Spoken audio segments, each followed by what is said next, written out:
Good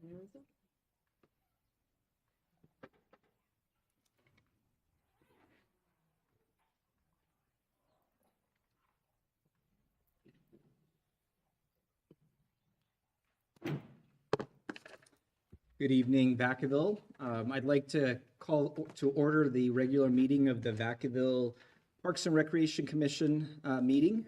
Today is November 6th, 2024, and the time is 6 o'clock.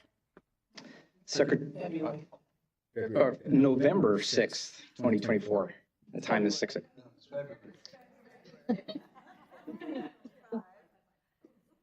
Somebody should have corrected my notes before. Secretary Reyes, would you save me and please call the roll? Commissioner Berruman. Here. Commissioner Frazier. Here. Commissioner McMahon. Here. Commissioner Shea. Here. Commissioner Vasquez. Vice Chair Gutierrez. Here. And Chair Oz. Here. So before we begin the agenda, I would like to introduce and welcome our new Parks and Recreation Director, Bruce Mulder. This is his first commission meeting, and we're excited to have him here. Director Mulder brings extensive experience in Parks and Recreation leadership, and we look forward to working with him together to enhance Vacaville Parks, recreation programs, and community events. So welcome. All right, thank you. With that, let's move on to the agenda. Director Mulder, would you be so kind as to lead us in the Pledge of Allegiance? Yes, be happy to. I pledge allegiance to the flag of the United States of America and to the republic which stands one nation under God, indivisible, with liberty and justice for all. Right.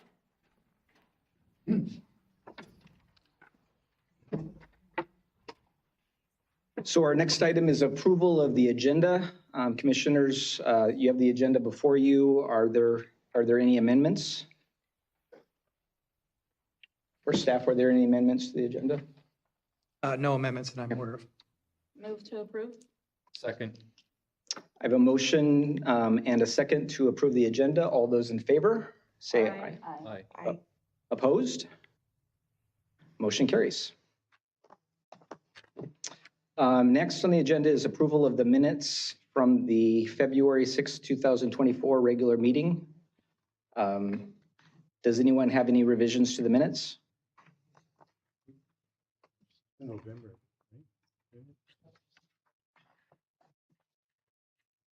I make a motion to approve the November 6 minutes. I'll second. Great, I have a motion and a second to approve the minutes. All those in favor say aye. Aye. Opposed? Motion carries.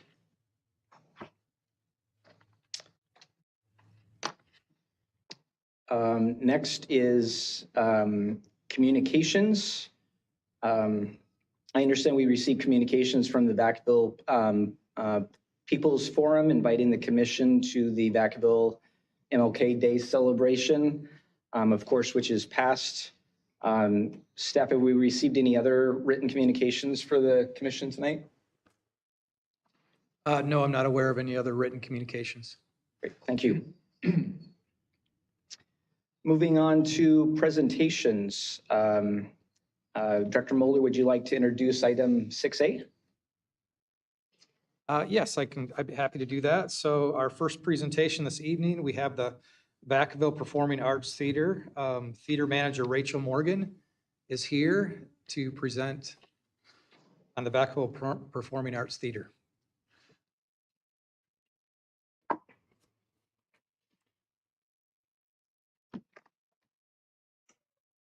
Is it already open? Floor's yours, go for it.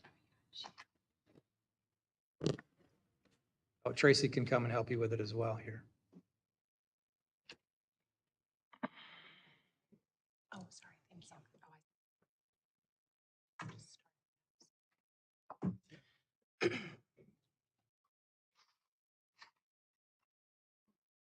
you. Good evening, Commissioners.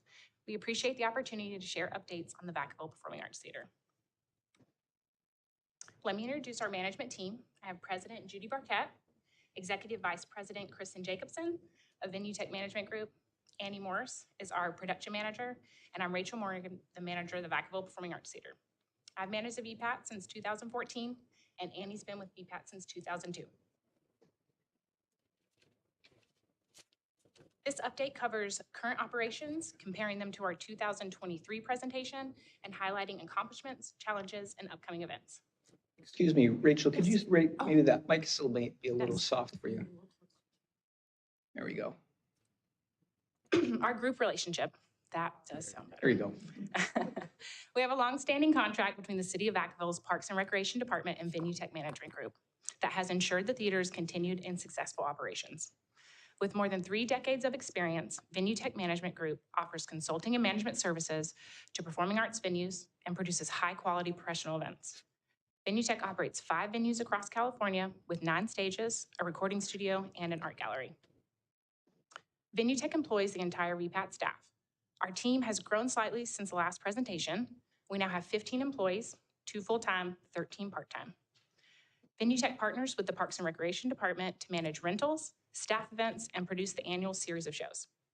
This also includes budget development, artist booking, event production, and promotion of nationally touring artists. The comparison highlights significant growth across our key performance indicators. There's been substantial growth in the number of weekends with rentals, nonprofit rentals, and tickets sold. You can see on this slide that I used the data from 2023, which was our last presentation, compared to the calendar year of 2024. These growth percentage increases are most notable in the number of usage days, which include rehearsals and performances given, new rental clients, and audience members. We credit some of the growth to our successful VPAT Arts Grant. As you know from Elizabeth Crisante's staff reports, the City Council initially approved $150,000 for Vacaville's arts community. The Vacaville Performing Arts Theater Live Entertainment Arts Grant, which we changed and shortened to VPAT Arts Grant, using the American Rescue Plan Act funds, was a substantial investment in the arts, providing significant support for individual artists, arts organizations, and arts education that was using the VPAT. The VPAT Arts Grant significantly enhanced Vacaville's cultural arts environment by funding events that were hosted at VPAT, which expanded programs and services offered by artists and arts organizations. VPAT hosts many events and performances put on schools and youth programs. Establishing the VPAT Arts Grant was crucial to keep arts vital to Vacaville's education and community post-pandemic. By investing an additional $100,000, taking our grant total to $250,000 in arts grants, Vacaville cultivated a strong ongoing arts environment, offering diverse cultural experiences for the community and supporting local artists. The VPAT Arts Grant boosted arts participation, education, development, and excellence in Vacaville, ensuring arts and culture remained a priority, as evidenced by these statistics. Local clients made up nearly 2/3 of the awards that we were given out, with nonprofits accounting for 35%. We had 15 new rental clients, nearly all who are now return rental clients with current dates on our calendar. And I just wanted to give a heartfelt thanks to everyone that was on this project. I personally saw the incredible difference that this grant made. It enabled performing groups to take the stage for the first time, but also it allowed our local arts community to produce events that they probably thought were unattainable. It has really been a highlight of my career. Theater accomplishments. We have successfully completed the SVOG grant-funded projects, boosted ticket sales, upgraded our speaker system and stage, and launched a custom promotion website for organizations, including the staff website COV Life. The SVOG grant funded 3 major projects, totaling over $320,000. It included our Broadway caliber projector, fire curtain, and new moving lights. The new projector's popularity prompted us to install several additional production outputs. Although the rental clients retained all ticket sale revenues, our box office processed over $900,000 in ticket sales this past year.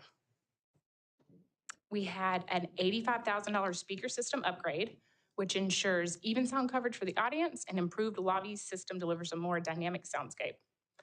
It has since received high praise from both the Air Force Band of the Golden West and even Nick Carter's nationally touring sound crew. It was also voted JBL Harmon's best venue during a speaker touring roadshow. The complete replacement of the stage 4 is scheduled for the end of this month. Unlike our current floors, this replacement will be low maintenance and future low cost, eliminating the need for annual sanding and refinishing. This is a major upgrade for our performers because the stage is the building's original stage flooring. We've also built several custom listing pages to connect local businesses and artists by promoting their tickets with special discount codes, including city personnel with access to the COV Life website. And we celebrated the theater's 30th anniversary. Theater opened in 1993, so in 2003, we celebrated that with original decision makers, longstanding volunteers, and even clients.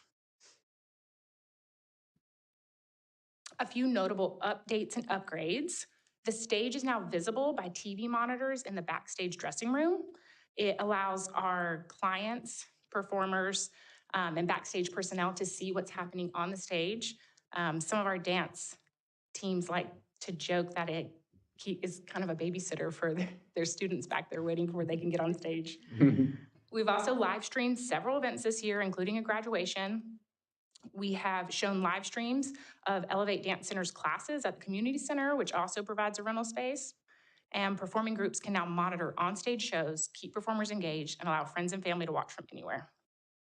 We've also had the shelving removed from our dressing rooms. We gauge our performance in part by the feedback we receive from clients and attendees. Here are a few testimonials highlighting our rental client and customers' positive experiences. It has been a true pleasure working with you. Your attention to detail, prompt response, and accommodating approach has been nothing short of exceptional. Thank you for your incredible support and for being such a pleasure to work with. We're excited to bring a high caliber show to your fantastic venue and provide your patrons with a magical experience to enjoy. Leah from Mooncoin Productions, her company actually brought in a tribute show, an Eagles tribute show this past Monday, and it was to a sold out audience. Never before rented our building, not from our area, and already looking to rent again for next year. Thank you again for all your help during the past months in preparation for our premiere. We are all thankful to the VPAT staff. Everyone was so wonderful and welcoming. Angela with Onstage Vacaville. Wonderful theater, well run by a group of professional people. Tim, a patron. Thank you for your expertise and support in helping Solano County Office of Education make the red carpet premiere a huge success. Jen with the Solano County Office of Education. And truthfully, we go on and on with a lot of these, but Elizabeth suggested a cap. And I still went over the cap. So despite our progress and improvements, we still face challenges. We aim to revitalize and use our underutilized patio area. We hope to be able to offer a space for pre and post show receptions, overflow for performers, and a space that's available for individual rentals outside of the theater. Similar to other areas on the UCC campus, insufficient security cameras remain a persistent problem. We've experienced vandalism, including broken lobby doors, drug paraphernalia, and homeless encampments. The library and solar panel construction will be causing temporary parking limitations, leading to some frustration and inconvenience for our clients and patrons. Over the next 9 to 12 months, construction will reduce campus parking almost by half, creating a problem, especially when VPAT and UCC events draw over 1,000 attendees in a day. We are utilizing digital signage, but patrons and clients may have to park at the transit center, a 10-minute walk, frequently at night, and possibly with inclement weather.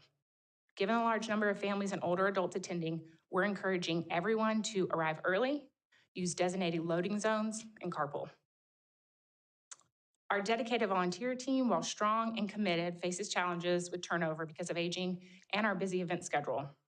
We're always looking for more people to join.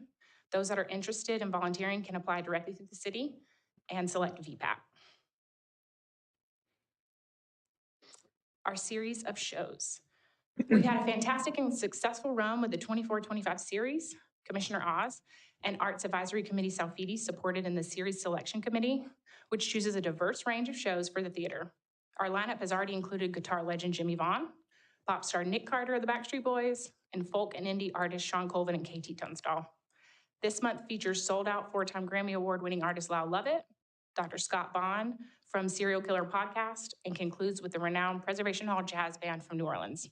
We hope that we can see you guys at the theater for one of these shows. Before I open for questions and comments, I would just like to offer my thanks for the support for everyone here for the arts and our outstanding VPAT facility. I've watched it grow from an impressive new production equipment and beautiful stage designs to digital ticketing, a 250,000 seating upgrade, and a vast array of new and unique disciplines, and its 30th anniversary. We consider this venue and stage a local gem, and it really is. It inspires, focuses, strengthens everyone who enters it. It really is magical. I'm happy to answer any questions or comments. Thank you, Rachel, for being here, and thank you for your presentation. Thank you for joining her, Judy. Are there any questions from the commission? Comments?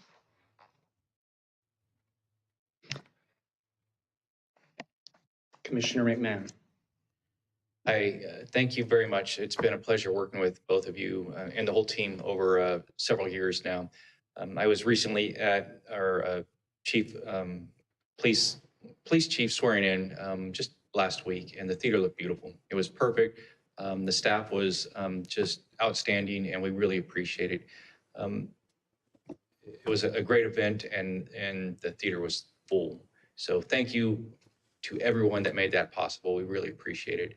One of the things I brought up to a few of the staff members, and we visited the theater at night, and we do shows as a family. Walking up to the theater at night is, it's really dark. And the way the lights are shining on the flags, it's almost blinding. So I really think that needs some attention, just to make it safe for everyone. And that beautiful fountain in the middle of the courtyard there that a lot of times isn't, I guess, shooting water out of it, is hard to see. And there's a structure there that is easily can be a tripping hazard. I really think that needs some attention. We don't want anybody to get hurt out there for sure. So going back to the floor, I'm not familiar with the floor up there on the stage. Is it a wood floor? You said the original floor is wood floor? Masonite. Okay. Is it nice? That's a normal stage surface, Okay. but it does require sanding and painting every year Okay. because especially, there's just a lot of stuff that happens on that floor that causes dings and scratches, and it has to be patched. There's a new product that has come out in the last, I don't know, Annie, how long ago did Stage Lamb come out? 5 or 6 years ago. It's new to the stage industry, and it's going in all the major venues now because it's almost indestructible. It doesn't require the annual sanding and painting. It's expensive to get originally and has to be professionally installed, but once it's down, you're done for the life of that floor, which is pretty long. This is my thought, and it's just an idea, and it may be totally out in left field. The Grand Ole Opry, the Ryman Theater, has the circle of the original floor. Design. It might be kind of neat to have the original floor in the middle and, and build around I see that, they so. kept the historic Absolutely, part of it. right. So Okay. just an idea, Yeah, it's something to think about, so. Okay. Nevertheless, thank you so much to all of you. You do a great job, and we appreciate it. And you're right, it is a gem in Vacaville. It is. So, Sean, thank you. thank you. Thank you. We're happy to be here. Thank you, Commissioner McMahon. I also wanted to say it's been a pleasure working with you for the last couple of years on the selection committee. And I'm sure I would encourage anyone that hasn't to actually just look at the website at any time of the volume of events that go through that facility. I mean, it really, and I've had many meetings where I've reported out a very long list and had to actually add that there are many others that I don't have time to actually list out during this meeting. But with that said, I was just sort of curious with respect to the capacity. So we know that the capacity of the facility is about 500 seats. 504. But we also know in terms of capacity that there's 365 days and that it's hard probably to fill some of those weekdays. But what would be your sense as to I know you probably don't have a capacity number in that respect, but do you feel like we're at capacity? We still have room to add more events compared to other years, or are we actually turning away too much events that we would like to actually be able to retain? I could confidently say that we are pretty close to capacity for peak days, meaning Thursday, Friday, Saturday, and Sunday. What we're seeing now, specifically with musicals and several day rentals, is that people are needing 4, 5, 6 days in the building. So they're taking most of the week. Now, there are some times, January, which is pretty slow for most people, where we might have a Monday or Tuesday. But as I mentioned with the Eagles tribute, we had no weekends to give this group. So they took a Monday, which is really a gamble, especially in our area, to have a concert on a Monday night and it sold out. In advance of the door. So I think that there is some opportunity still for weekdays, especially for things like meetings, conferences, speaker series, those types of things that could take place during the day. Are always ones that we're kind of seeking, because I don't think people always reach out to us for that or think that we are a location for that. I mean, the swearing in alone, if you take that setup where it's a daytime event, but also brings in 400 people, we do have some of those peak days or non-peak days sporadically through the year. So if you know of any companies or organizations, I mean, we've had Genentech, we've had some biotech events like that. Those are things we can accommodate. Great. Well, thank you for that. That sounds like a good place to be, where we're at capacity or nearing capacity, but we do have some flexibility to accommodate some of those events. That's great. If there aren't any other questions? Oh, Commissioner Vasquez. Yeah, thank you for the presentation. It's great to see jump in kind of like all the numbers, right? All the data that you all provided. I had a question about, you said there was a 6% increase in audience. Is that just in ticket sales, or is that in individual, purchasers? Like there were new, purchasing, I don't know what I'm trying to say. Yes. Like new folks buying tickets to events. That's just the number of audience members we received. So whether that, because we do actually have several non-ticketed events, especially with the high school. Vacaville Unified's our highest renter, with 20 plus dates on the calendar per year.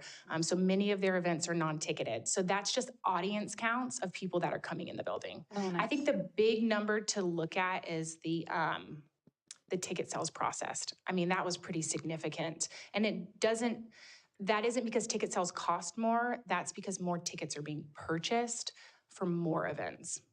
Great. And then my other recommendation, as a Gen Zer, and probably to my fellow commissioners who are on the VPAT selection, is maybe thinking forward in terms of getting younger folks into the building, maybe looking at more diverse genres, hip hop, R&B, soul, like maybe getting some more in there, in that realm, because I feel like a lot of it is mostly targeted to older generations and older audiences. And I think that we need to make the theater experience and the arts experience accessible to all. And I think if we're not pulling them in based on what we're offering, we need to probably rethink different performers or events, cultural events. So just something to think about, just something that I've noticed over the years. Absolutely. The selection committee has been focused on what we call something for everybody. So there has been a design to the series of mixing up the genres and the demographics. Yeah. Sometimes the age demographic that seems targeted is more a function of the artists that are appropriate to the size of the venue. Yeah. Because when you're picking an artist, they need to be, if they're selling 4,000 tickets somewhere, you're not going to put them in a 500-seat building, right? 500-seat room. So when we're doing all the research on the artists who are available and appropriate to the size of the building, they do tend to attract more like Gen Z's 40 now, right? Yeah. Yes, we are. Don't call us out. Yes, we are. Okay. So, and that's a good thing because really younger audiences, folks in whatever they are now in the 20s, whatever they're called, they don't want to sit down in a reserved seat environment. I think But they're by the- alpha. Yeah, alpha. Yeah, that's right. I think they are alpha. But by the time you get to be 40 and up, then you're happy to be able to have a reserved seat and a place to sit. So the committee, I know Blair's serving on the committee again and has a lot of experience doing it. And we certainly will talk about that age demographic and see if we can find. Thank you, Commissioner Vasquez. And I would add too that Judy's very open to recommendations, and she has the Absolutely. ability to, quickly see if somebody's on tour, that if they're on tour, they might fit. And so we're certainly happy to take recommendations. Yeah, if you want to email the staff or the VPAT staff or Elizabeth and Bruce, the staff, and just throw out some names, we'll do all the work. Vice Chair Gutierrez. Hi, thank you so much for your presentation. It was really nice visuals too. I'm a visual person, so it was helpful to see the growth. And since you've had significant growth between 23 and 24, any strategic plans for the growth to see this year, whether it be now that you've got some of that money last year, anything in place where you want to kind of see happen this year, where you'll see those numbers even increase again by the end of this year? I think we feel pretty confident in the fact that many of these new rental clients, doubling from what we had the previous year, wanting to come back. I was just talking about this earlier. I have an email sitting where we had a single day rental in December for a charter school that did, a holiday performance, had never performed on a stage before. That's now looking for 6 days to do a musical. So trying to be able to accommodate that while maybe not being able to give them their main priority date, but having to really look through. So cultivating those clients where we just went from a single day rental of almost a variety show for the holidays to now a musical, which is a completely different type of rental. So hopefully we're trying to do, lean into that, where someone who might come in and do a showcase competition can then come back and do some different type of discipline where they're multi-year rentals instead of just single rentals. Yeah, great. Really quick to piggyback on what Commissioner Vasquez said, echo some of the same things what I'm hearing in the community, because it felt like a while ago we had some great Motown artists. I remember Smokey Robinson came, and it feels like a little bit of a decline of that genre. And I do see that Journey's picking up some of those artists. They do have, I totally agree what you mean about, a rap artist. No one wants to sit in a chair and listen to a rap artist. They need a dance floor in that space. Yeah. But I've definitely seen, they've done, some comedy shows as well as some really great Latin jazz bands and different things like that. So I don't know if there's competition there, if you guys are looking at what they're doing, but they seem to have kind of put their finger on a pulse of really getting very diverse, where anything from, a country artist, Latin artist, R&B, rap. So I don't know, just maybe looking at some of the things that they're doing, because I do hear that they're getting a lot more of that younger, diverse. Again, have to look at, what that audience looks like. But it seems like there could be more of that at VPAC, because I do remember it being a lot more. Yeah, we always look for it. We really do. It's really kind of, what do I want to call it?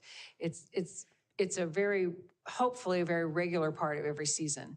Remember, we're only doing 5 or 6 shows every year. And so depending on available dates on the calendar, artists that are in the right part of the country at the right time, artists that are going to fit within the budget and appropriate to the building, sometimes we just don't look out. But it's the best we could do this year was Pres Hall, for getting at least, they're not Dixieland, they're New Orleans jazz. Their audience does tend to be a little bit on the older side, but, and so they're not R&B, but we always look for those artists and hope to get them. It's not a change in philosophy. It's just what we're able to nail down in any given year. Thank you. Mm-hmm. Thank you.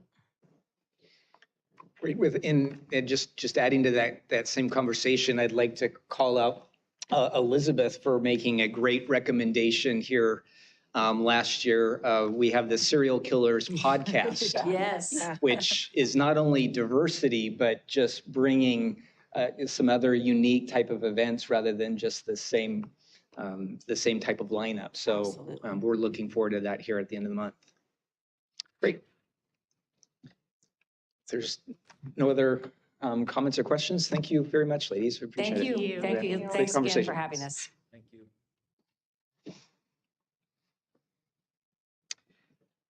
Next on the agenda is business from the floor. This is the time to address the commission on issues that are not on tonight's agenda and are within the commission's subject matter jurisdiction. There's a maximum of 3 minutes per speaker. Does anyone wish to address the commission tonight on a topic that's not on the agenda? No? Thank you for coming. Seeing none, we'll close business from the floor. Next is item 8A. Director Mulder, would you please introduce that item? Yes, good evening once again, Commissioners. So this first business item is called Phoenix Rising by Pete Falah, temporary mural donation to the City of Vacaville's Public Art Collection. And we have staff member Melody Land, Recreation Manager, here to present this item. Good evening, Commissioners. Glad to be back with you all after a bit of a hiatus.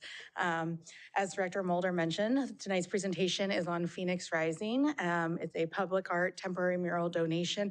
And I just want to point out that we actually have the artists in the audience. So when it gets time to get to questions, please know that you have the true expert here who can kind of step to the podium as needed. All right. So just a little background on this piece. This was a proposed donation, as mentioned, in collaboration with the Vacaville Art League and Gallery and member artist Pete Falah. It's a mural, temporary installation on the Art Gallery Annex, which is a building just behind. It's a portable unit that has been in use by many organizations, primarily the Art League and Gallery, but it was used by the Fiesta Days Committee, and it has gotten a lot of use.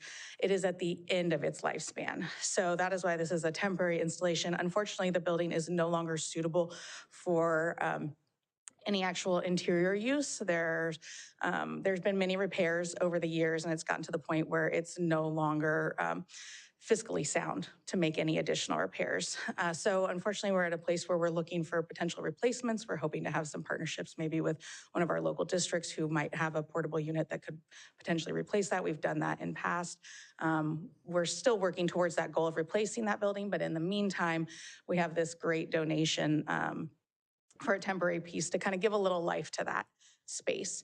There's an estimated value of the artwork at just over $10,000. And this piece of art has already been presented and accepted by the Arts Advisory Committee. That happened back in January. And the Arts Advisory Committee actually has allocated $1,000 from the Public Art Trust to go towards the project. That covers the supplies that are needed. And our artist who's here tonight is graciously donating his time to create the project. For those who may not know, here's a map of the location where the mural will be installed, just off of East Monte Vista. As you can see, kind of on the bottom left there is the Georgie Duke, and then in between the Art League and Gallery space is where the annex is, where you see that star. And here is the proposed artwork. Give me a minute to take that in. Here's what that wall looks like now. One unfortunate thing that I do want to point out, just to manage expectations, that utility box is owned by PG&E. And we did reach out. Unfortunately, they will not allow us to paint it. They have a pretty strict policy about that. But I'm hoping maybe we can at least get them to spruce it up a little bit. So unfortunately, it won't be exactly as pictured in the previous picture, but just wanted to give everyone an idea and manage that expectation. And at this point, I will just put forward the recommendation that by simple motion, the Parks and Recreation Commission recommend that the City Council accept Phoenix Rising into the City of Vacaville's public art collection. And at this point, I can take questions and any comments. And again, we have our artist here. Thank you, Melody, for the presentation. I wanted to just maybe if you could provide a little bit more detail on the Public Arts Trust Fund, a little bit more background on what that is. Sure. So that is a rollover account that was established. I have to admit, I don't know exactly the date, but it's been in place many years. It's a holding account where we accept public donations for public art. It's one where in the past there have been donations sourced for specific projects, and they've been held in this account. And the funds that are currently in there have rolled over for quite a few years now, at least since my tenure of taking over as liaison for the Arts Advisory Committee around 2020. Okay. Does the city contribute any money to that fund from the general fund, or is it pretty much just donations? That specific fund is all donations. All donations. There is an account where $2,500 is allocated annually for public art. There's also a healthy maintenance fund specifically for art. And the Arts Advisory Committee is the one that distributes those funds? They do for the Public Art Trust Fund and the maintenance account, and then the other is departmental. Great, thank you. Commissioner Vasquez. Thanks, Melody, for the presentation. When we say temporary, what does that mean? Until the actual structure building is replaced? Or can no longer stand. Or can no longer stand? That's where we're at with that building. Are we putting ourselves in a position where the art mural gets installed and then like a month later, we get a new building to replace it and then the mural goes away? I think that's highly unlikely. Nothing's moving that fast in terms of any. Yes, we know about bureaucracy. The slow-moving boat of bureaucracy. Okay, so that's not something that, it would go up and then be gone right away. And then maybe this is more of a question for the artist, but is there something that could be done to the mural to not maybe incorporate the box, but maybe make it a space that maybe that's where folks take like the social media photos and I don't know, if PG&E is not willing to enhance it or make it look better, is there it's so ugly. I'm sorry. It's a really horrible question and probably big lift to ask. So anyways, I'll just put that out there. My last question is there any way for us to recommend to council that they provide an honoraria to the artists? Like it seems, in looking at the staff report that the estimated value is 10K, the artist labor is 9K and 1,000 in supplies. And if Arts Advisory is gonna cover the 1K from the trust fund, can we make a recommendation to council that they consider some sort of honoraria to the artist? I'm going to defer to council on that one here. And maybe we don't say what that number is, but at least encourage council to consider an honoraria to the artist and however they can find funding for that. I don't know. That's way outside of my purview. Not sure if that's a legal question or not, but I'll put it over to council. From a legal perspective, it would be within the authority of this commission to make those recommendations. That is why the commission exists, to make these kinds of recommendations that the commission sees to the city council.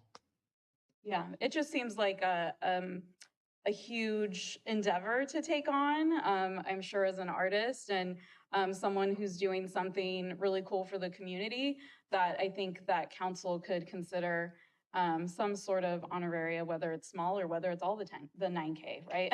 Whatever they want to do. But I think that it would be nice for us as a commission, if my fellow commissioners agree, to at least acknowledge the labor that goes into public art and all the time and commitment. So.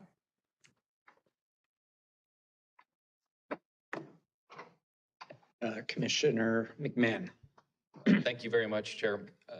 I love it. There's one thing I don't like about it, and it's that it's temporary. The same thing that Commissioner Vasquez just alluded to. So is there a way to put this on panels so we can move it to another spot after this building is gone? Is that possible? It's just too beautiful to not have in the city forever. So that was something that actually came up at the Arts Advisory Committee meeting. And just kind of the thought of where does it then get placed afterwards? Is there potential for risk in terms of the panels and the integrity of the building itself? And so just kind of talking through those, their recommendation was not to move forward with doing any sort of panel option. I personally don't like that option. I think it needs to be on panels. Again, I'm not an artist and I don't know if that takes away from the art, but this needs to be in our city for longer than a temporary period.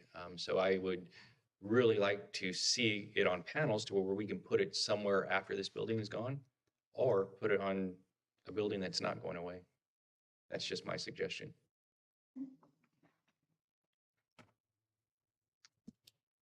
Thank you, Commissioner McMahon. Commissioner Frazier. So my actually question was similar. Is there a way that we can make this permanent, and something that's not temporary? And also, could you put the picture back up for us, please? I just think it's an awesome picture. So, yeah. You don't see the box in the picture. No, I don't. Oh, no. Has the picture been altered to show? So that was supplied Probably, by, yes, yeah, yeah. our artist. I'm sure. So yeah, the picture was digitally painted. Yeah. Yeah.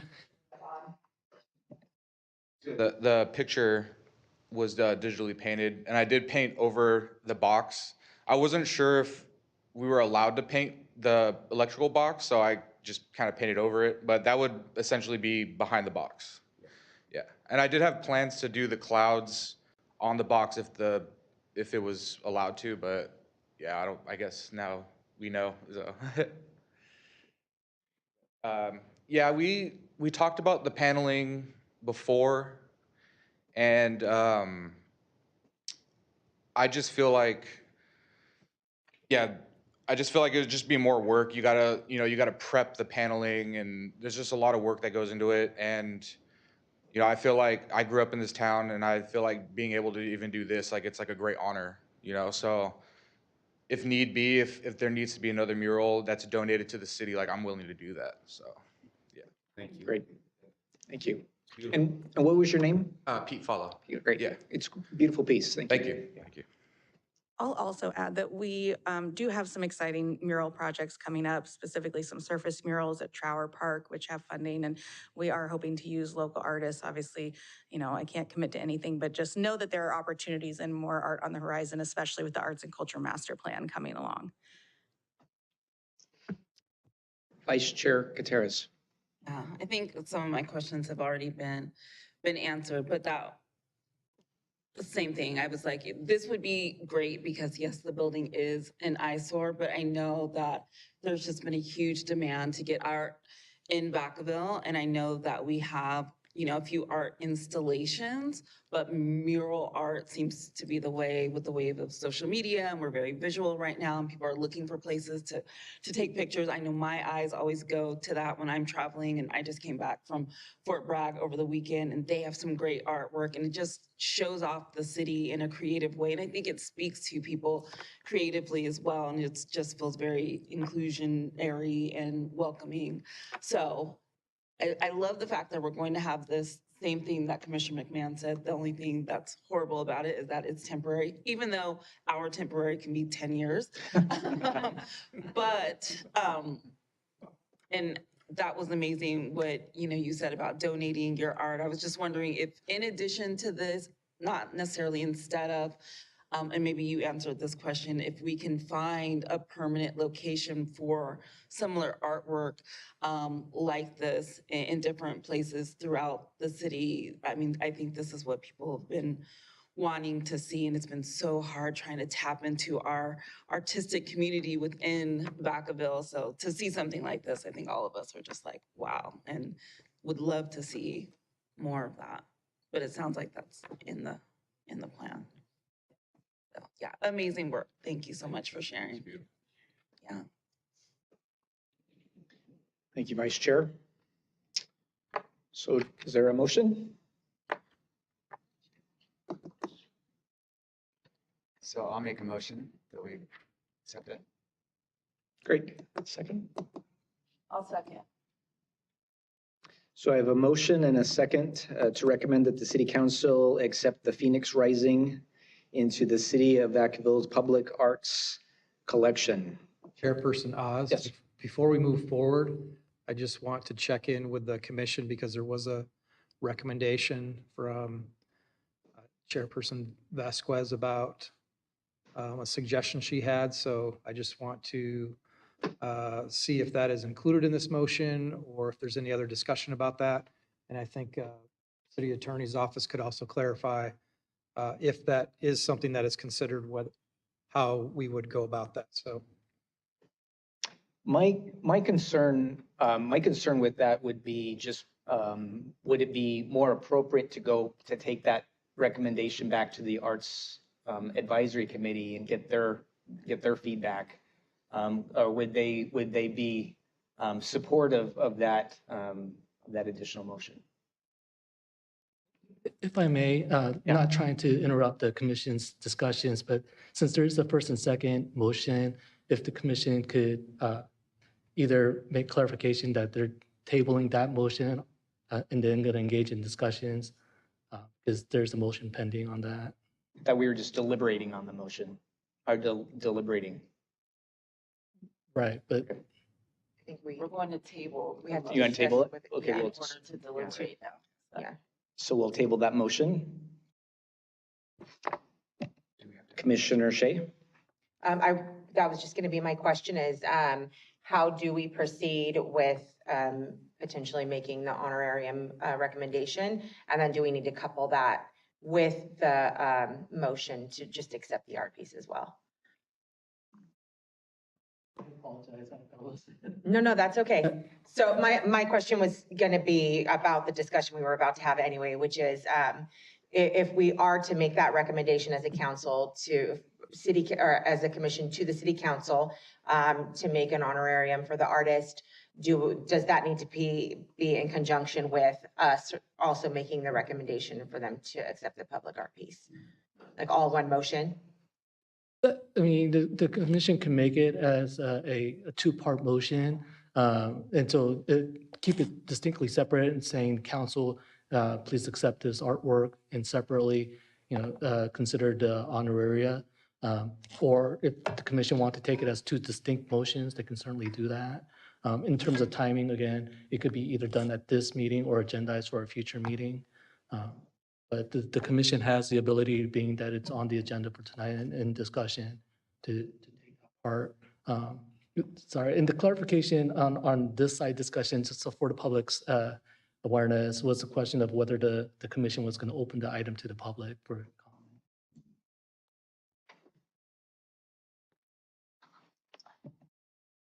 Commissioner Frazier? Oh, I was just curious. Is there any kind of history of honorariums or anything like that in Vacaville with donated artwork or anything like that? I'm not sure. Seems like this would be kind of something, if we're setting up a process, let's, consider it for all our work. So. I don't know. I will just share, I don't know history of honorariums being offered by the city. I can't say that I've dug into that, but just in my experience, I haven't seen any. And I would say a majority of our public art projects that have come across my desk in these last couple of years have been donations primarily. So, and we haven't moved forward with any honorariums in those cases. Commissioner Vasquez? Okay, I'm on? Yeah. I think based on what I'm hearing, I think we probably should consider two motions. I agree about setting precedent, but I also, I think I also strongly believe in, supporting public art. And so setting a precedent here, I mean, I feel like it's worth the risk and worth saying, as a commission, we agree that public art, whether it's donated, should at least receive some sort of small honoraria. Nowhere in the staff report does it say how many hours Mr. Fala has invested in this art, starting from the conception to the production of it digitally, to purchasing supplies, to then, you know, putting the artwork on the building. I actually took a mural class in college, and it's a huge process and a huge undertaking. And I think just kind of knowing the physical labor on top of, you know, just like the mental labor of building the art, I think is important to at least just say, we appreciate this donation, and here is a small honoraria. And putting it on city council to acknowledge that, I think feels important and feels like we should set precedent, but that's just my opinion.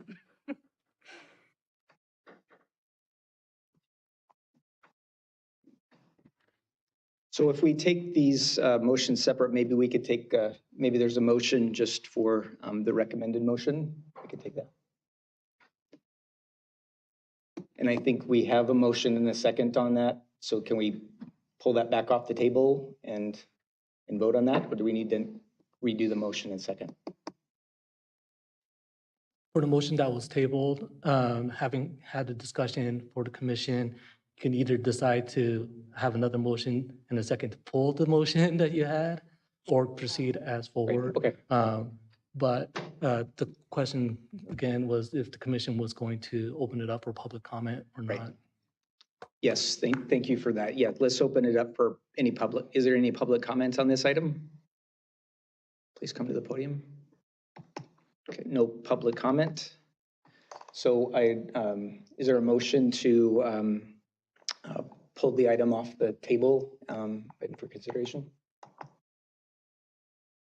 So we have to motion to untable the Untable motion to then right. make the motion again? I have one more discussion piece really quick. Yes, Vice Chair.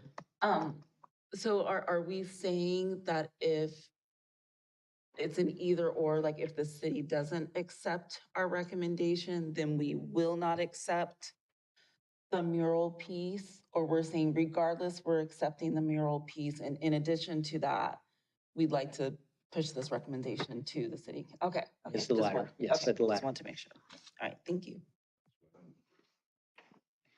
Commissioner McMahon. Yes, sir. Thank you, Chair. This has gotten a bit confusing.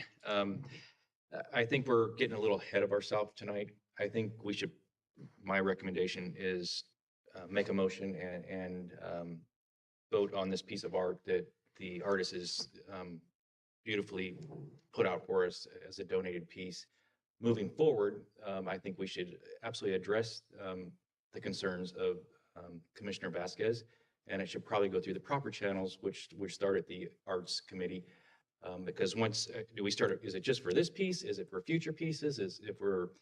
I'm not really sure what or how or where we're going tonight. But I think it does need to be addressed, and I think it should be addressed through the proper channels. Thank you, Commissioner McMahon. And I would agree. I think it's Commissioner Vasquez raises a great point, but I think it should be. I don't think I'm comfortable with the information today to make that decision, but I think it's certainly worthwhile to explore through the and starting with the Arts Advisory Committee. Commissioner Vasquez. Can I just clarify, the Arts Advisory Committee reports up to Parks and Rec Commission, correct? So at our level, we could make a separate recommendation from what Arts Advisory Committee is recommending. The Arts Advisory Committee is a committee that makes recommendations to this body. Similarly to you making recommendations to the City Council. Yeah. So my recommendation would be that we move on taking a vote on this, and I would be happy to put a motion on the table to support an honoraria, and we just take a vote on it and just follow the democratic process of voting instead of just making recommendations that we're not following process, because I feel like it's a subcommittee of this commission, and I think that we are in a space that we could make the recommendation to council. All right, so is there a motion to remove the Just for Yes. clarification, Yes. Commission, understanding that if the commission did the motion that's on the screen tonight, that would be the action taken for this agenda item, and that would close the item for the commission. The commission could re-agendize another matter, but would not be discussing that additional part that Commissioner Vasquez would be speaking about tonight. So that's the clarification I was making earlier. Either the commission can move with the motion and second that's already on the table, or if the commission want to take that motion off the table, they can have a second motion, essentially take it off, and then do a different motion altogether that's different than the one that's recommended on the screen tonight. But you're recommending we can't have separate motions because the second likely motion would not be part of the agenda? Is that what I'm hearing? No, as things stand currently right now, the commission has a motion and a second for the recommendation that's on the screen. And so the commission could either decide to take that motion off the table altogether. And then further discussions, as the commission has been doing now, to have two separate motions or two part of one motion, right? Which is basically to accept the art as well as the honoraria. Or complete out this motion, agendize the honoraria for a future meeting. But if the commission voted on this motion tonight, as is on the screen, that would close out this item because there would be no further actions taken. Okay. But just to caution there, if the board is expecting, or the commission is expecting to engage further discussions after having completed the motion and second that's currently on the table. Okay.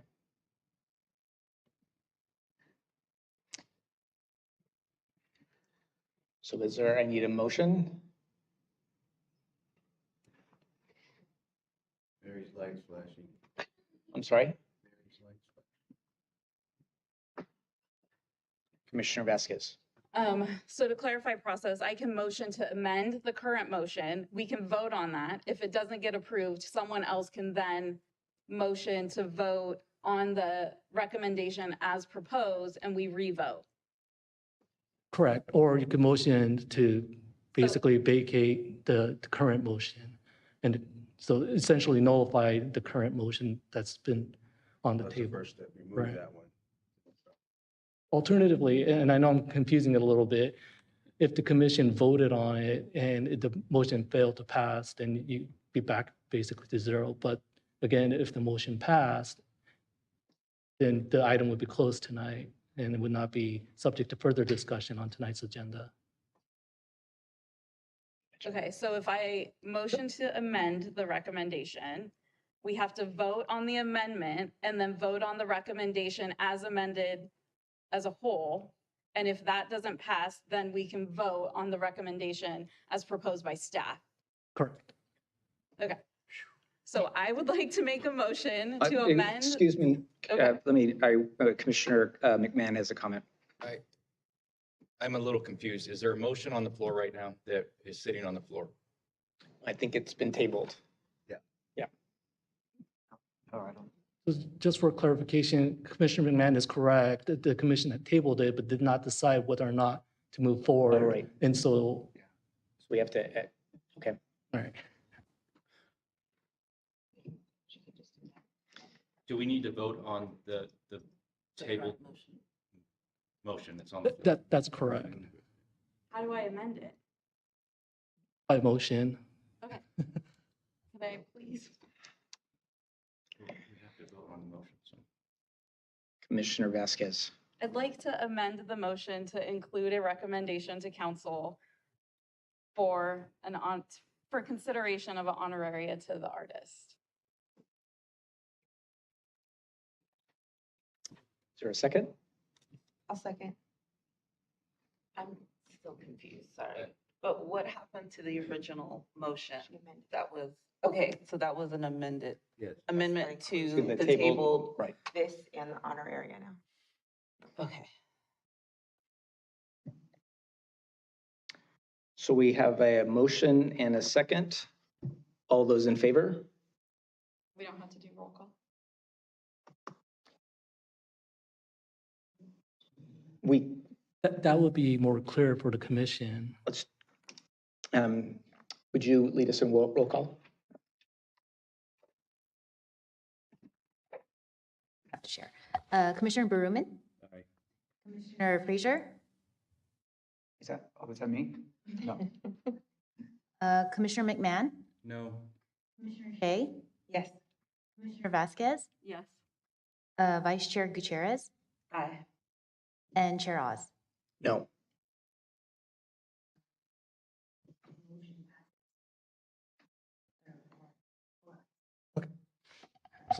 Oh, sorry. Motion passes. Great. Let's see, move. So the motion was to amend the recommendation. So now the commission has a ability to amend the motion to include two parts. I thought that's what I just said. Okay. We still have to vote on the final recommendation, right? Because we just voted to amend it, and then don't you have to vote on the final? Okay, sorry, I apologize. I thought maybe I'm confused. I didn't know if the commission was doing two separate motions, one for the recommendation, one for the honoraria, or doing one motion. I thought she added that amendment. She added the amendment. Sorry, my apologies. Okay. So we just voted on just the amendment itself. Now we have to take action on. Correct. All right.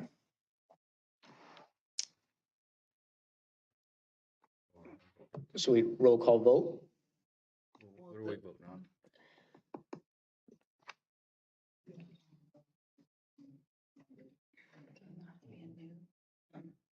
I don't believe so at this juncture.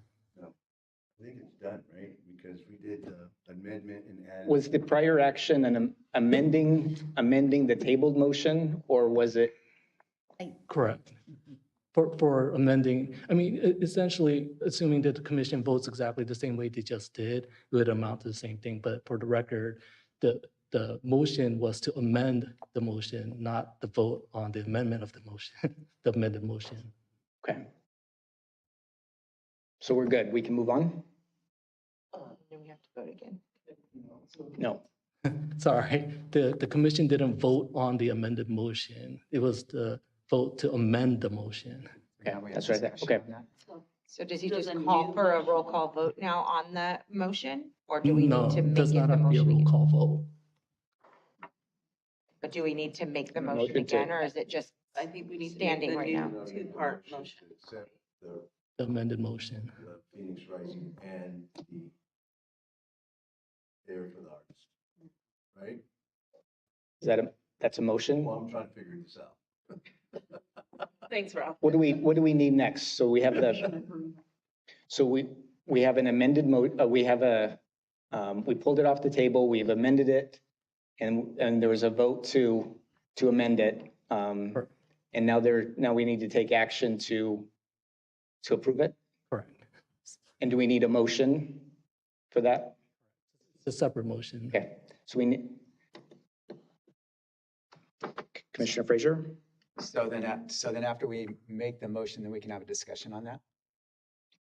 After we officially make the next motion to accept it with the amendment, then we'll be able to have a little quick discussion about it? I think the discussion's before the motion. Yeah. Yeah, we've had the discussion, now we gotta amend it. Well, Commissioner Frazier, if you have any other comments, feel free. Well, I just think I'm like, it's an awesome art piece. I think we should accept it. And if we want to do an honorarium, great, but I think we also need to have some thoughtful discussion about honorariums in the future. Okay, I think it needs to go back and the art committee look at this, kind of come up with some kind of, I don't know, direction that we can come up with that's reasonable for the future. Okay, instead of us just all of a sudden just saying, hey, what about this, what about that? But just something thoughtful about that. So. Commissioner McMahon? I absolutely agree with Commissioner Frazier. I think that, again, we're just putting ourselves out there. And we have this beautiful piece of art that we should have on that wall soon. And this has gone kind of sideways a little bit. So I think there's great ideas out there, and I think we need to discuss it for further consideration. I just don't know that it's right now. That's just my thought. Vice Chair. Question, just trying to get clarity and make sure. I do agree with the two comments that beautiful piece, let's move forward.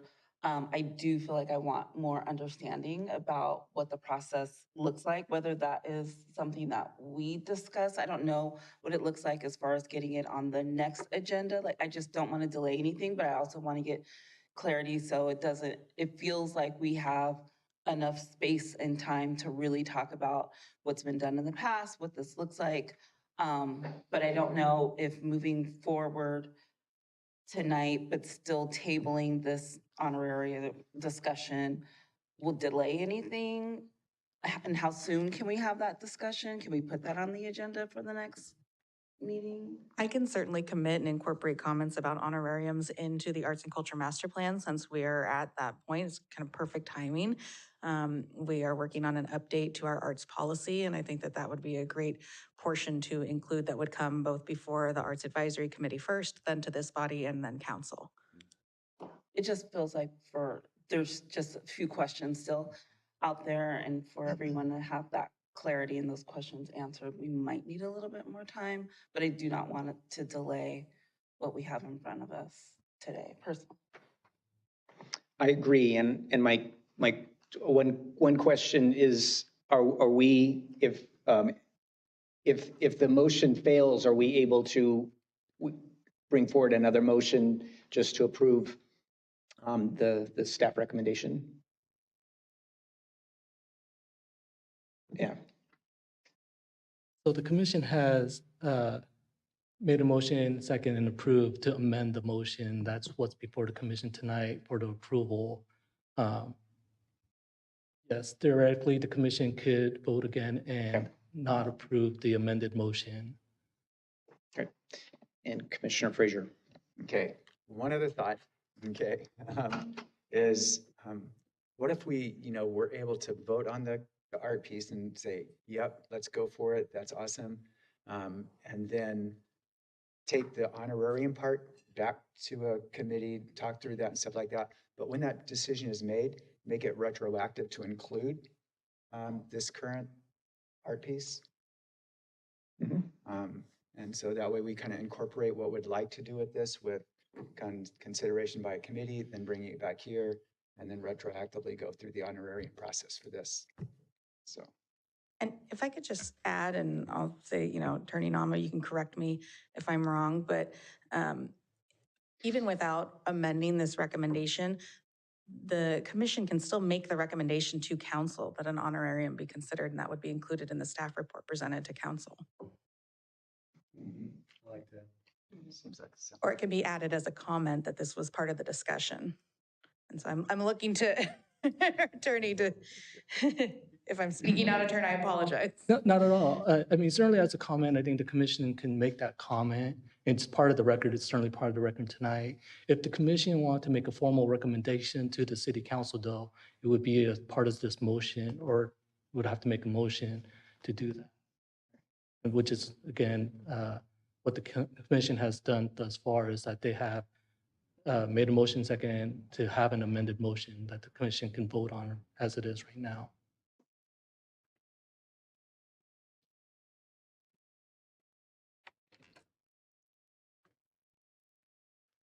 In the amended motion is just for the council to consider some type of honorarium.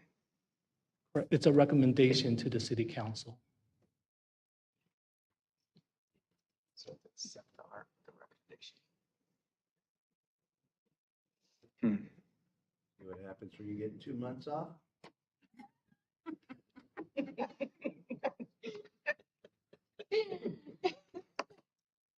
Oh, but no. So we have, is there a motion?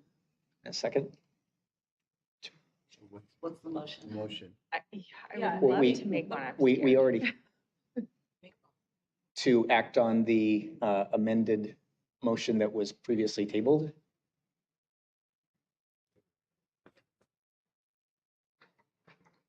Chair?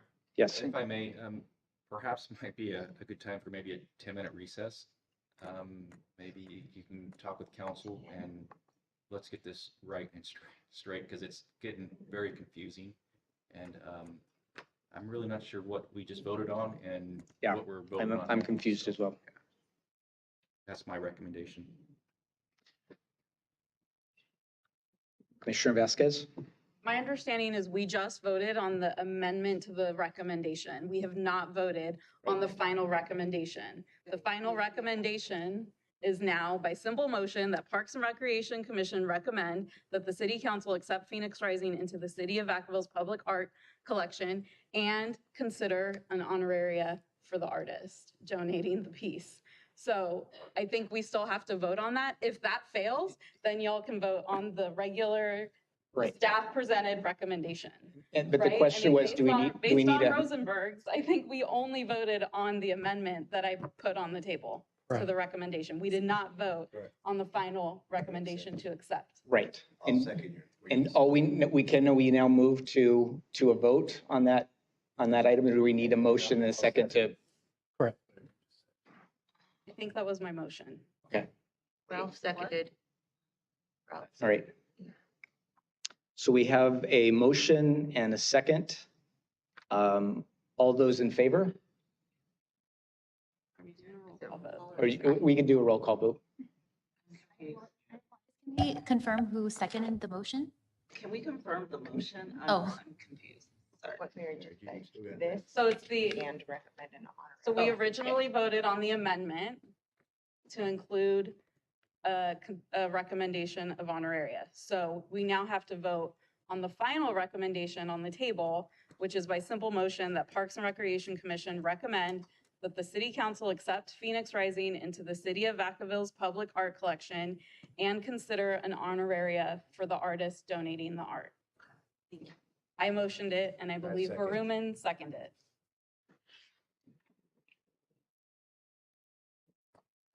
Roll call vote. Commissioner Baruman? Aye. Commissioner Frazier? No.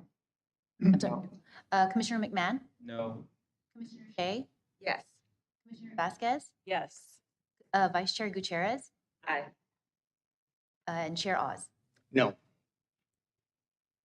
Passes. Great.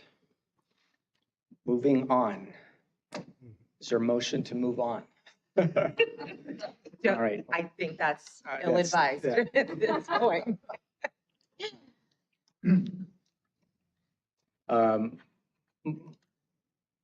Moving on to business item AB. Chair Mulder, would you please introduce this item? All right, good evening once again, Commission. So the second item is approval of the 2025 calendar of regularly scheduled Parks and Recreation Commission meetings. And Tracy will give a short presentation on this item.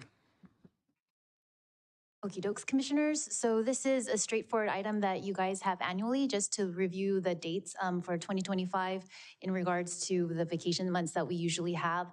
This year, we propose that July 2nd and December 3rd will be the vacation months.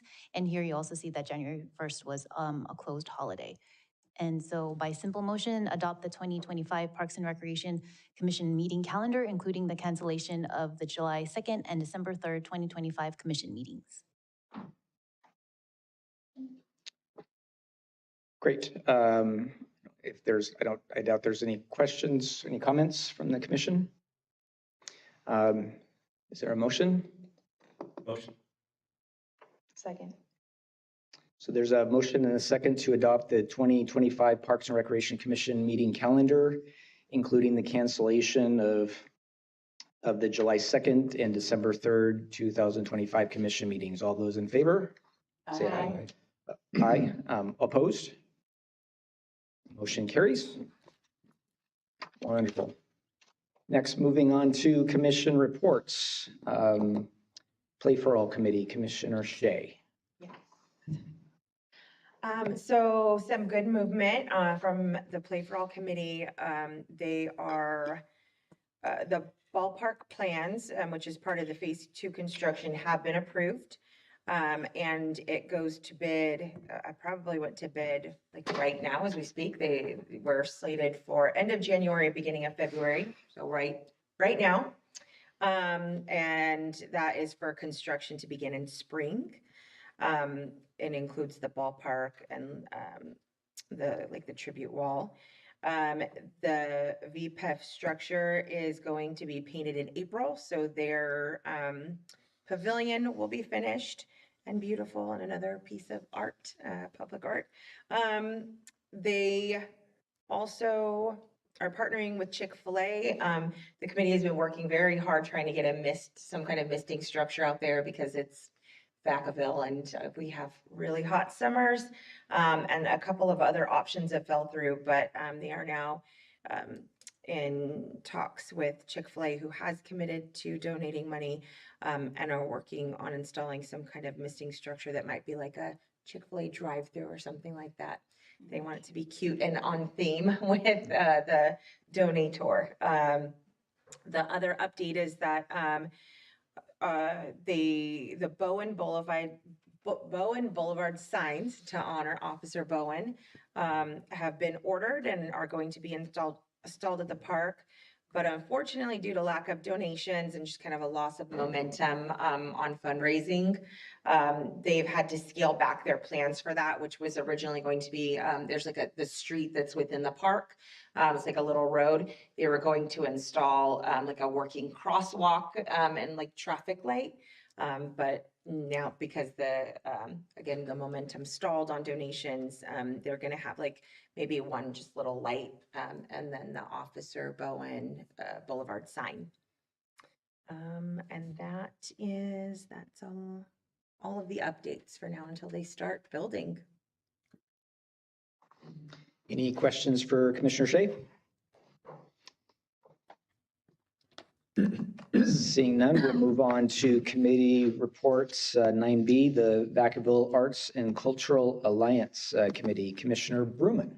Yes, they've been busy. In November meeting, going back a couple months, Mike, local media is the chief developer officer for the Solana Foundation, brought in some grant opportunities.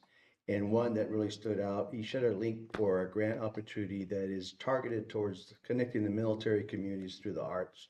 So that's a pretty cool thing. And I think there may be something there, Shay, that maybe those grants in there, they may have to talk to Mike to see if there's opportunity for that from Mr. Bowen, Officer Bowen. So those are always good to look at. And it's a lot of things happen in November, like the Small Business Saturday downtown, the November 23rd Sip and Shop. I was at that one, just a little shopping, not sipping. But also the Saturday Club is looking for new members. So again, if you guys are interested, you know anybody, bring them out. Also, what came up on that, they're really putting together some music things that they would like to utilize Andrews Park, especially at the upper part, about those canopies for the sun, because they like to do like a day on a green, because the sun always hits that one. If they can shade that one up, they can utilize the lawn. So that's some pretty good stuff. And then again, I always advise everybody, the community out there, to visit Vacaville.gov to visit what's going on. They have a big calendar and they're sharing with everybody. And Kaya Lute, who's the community engagement manager, has been doing a great job. And that was in November. Now, and my friend over there, Melody, did share her notes with me also. There's something coming up, which I think is pretty cool. It's in plein air event, which I looked up is a French phrase that means in the open air, which also refers to a practice of painting outdoors. So they do have a calendar event coming up, which is on I think the 12th and the 13th weekend. And it's going to be happening at Pinadobe and at Hume Grove. So I think that is awesome stuff that's happening. And then again, there's a lot of stuff going on with the recreational department here and Visit Vacaville and all the actually arts and crafts and everything that's happening. They're all really coming to these meetings. Unfortunately, I've been missing them, but I've been getting a lot of good notes. I'm in Kaya's right front pocket. She gives me all the intel. But Kyle's doing a really great job, and a lot of people are coming to the meetings. So I recommend, and, you know, if you guys get an opportunity, you should show up. The next meeting is going to be March 11th at the Hyatt House between 1 and 2. So I recommend everybody get it because a lot of things are happening, and everybody wants to have, you know, the arts is our big thing in Vacaville, as we were talking about, Pete's mural over there. That really took us for a loop.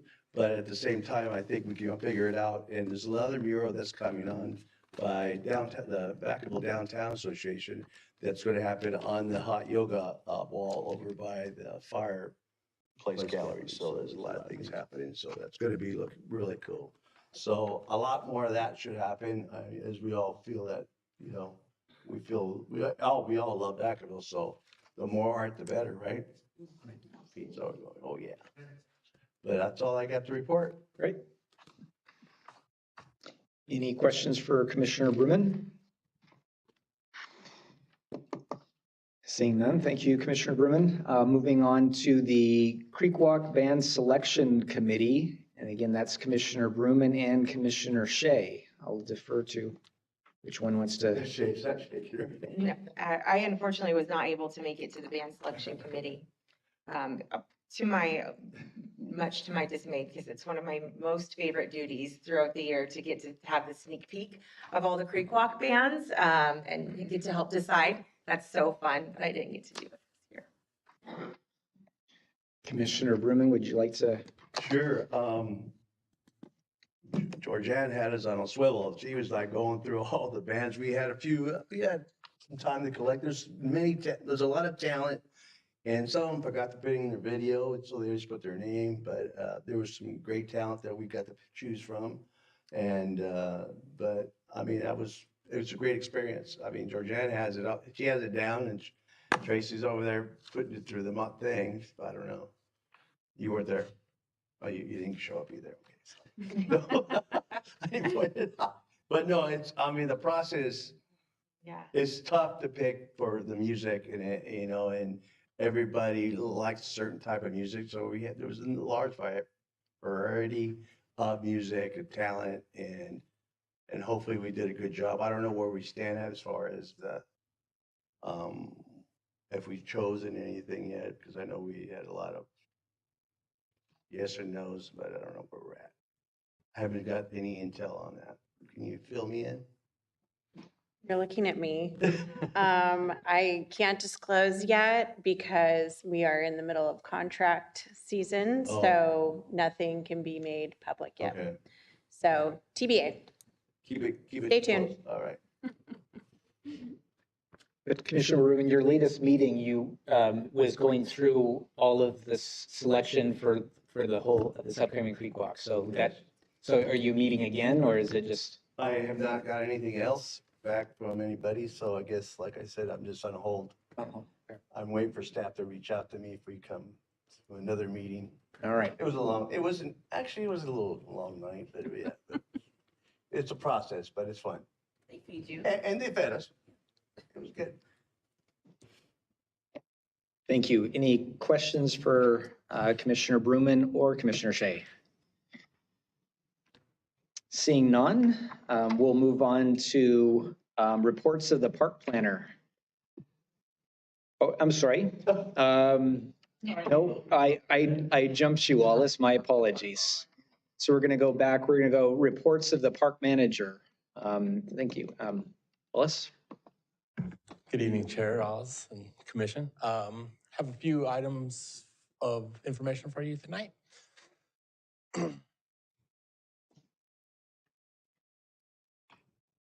Here we go. So we did a refurbishment of the UCC VPAT North entry right there off of Ulatis, where we took out some of the old aging shrubbery and replaced it. It's hard for you to see over on the picture on the right-hand side because the color of the plant material closely matches the bark, which probably should have thought through that before I give you a picture. But so that was one project that we've undertaken since you guys have met with us last.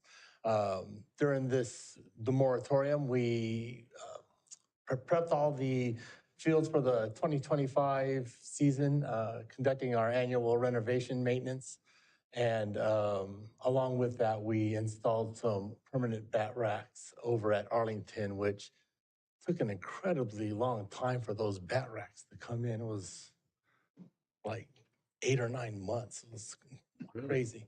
And then lastly, what I have here is around the labyrinth heart that was installed downtown, we refurbished the landscaping there. And while my supervisor was down there looking at the area, he was noticing how many people were standing around the heart taking pictures. So we decided to just go ahead and install a bunch of decomposed granite around there, so it gives a stable surface for people to stand on and take their pictures without disturbing any of the landscaping around there. So, and that concludes all that I have for you.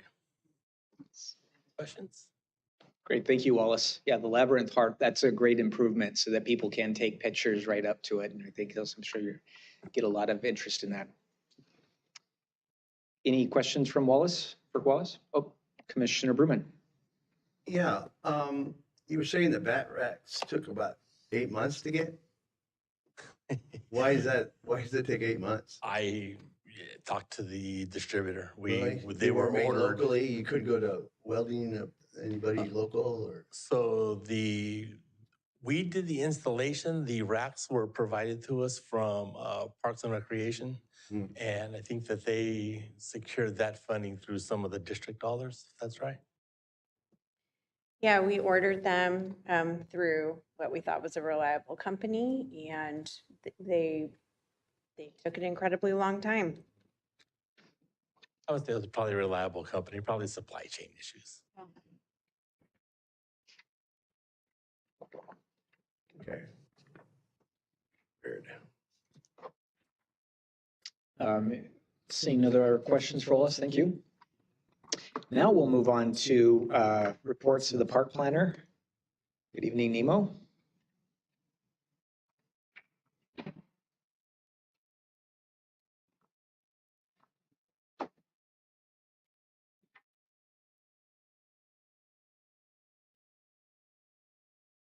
Good evening, Chair, Commissioners. Happy New Year. Good to see you all.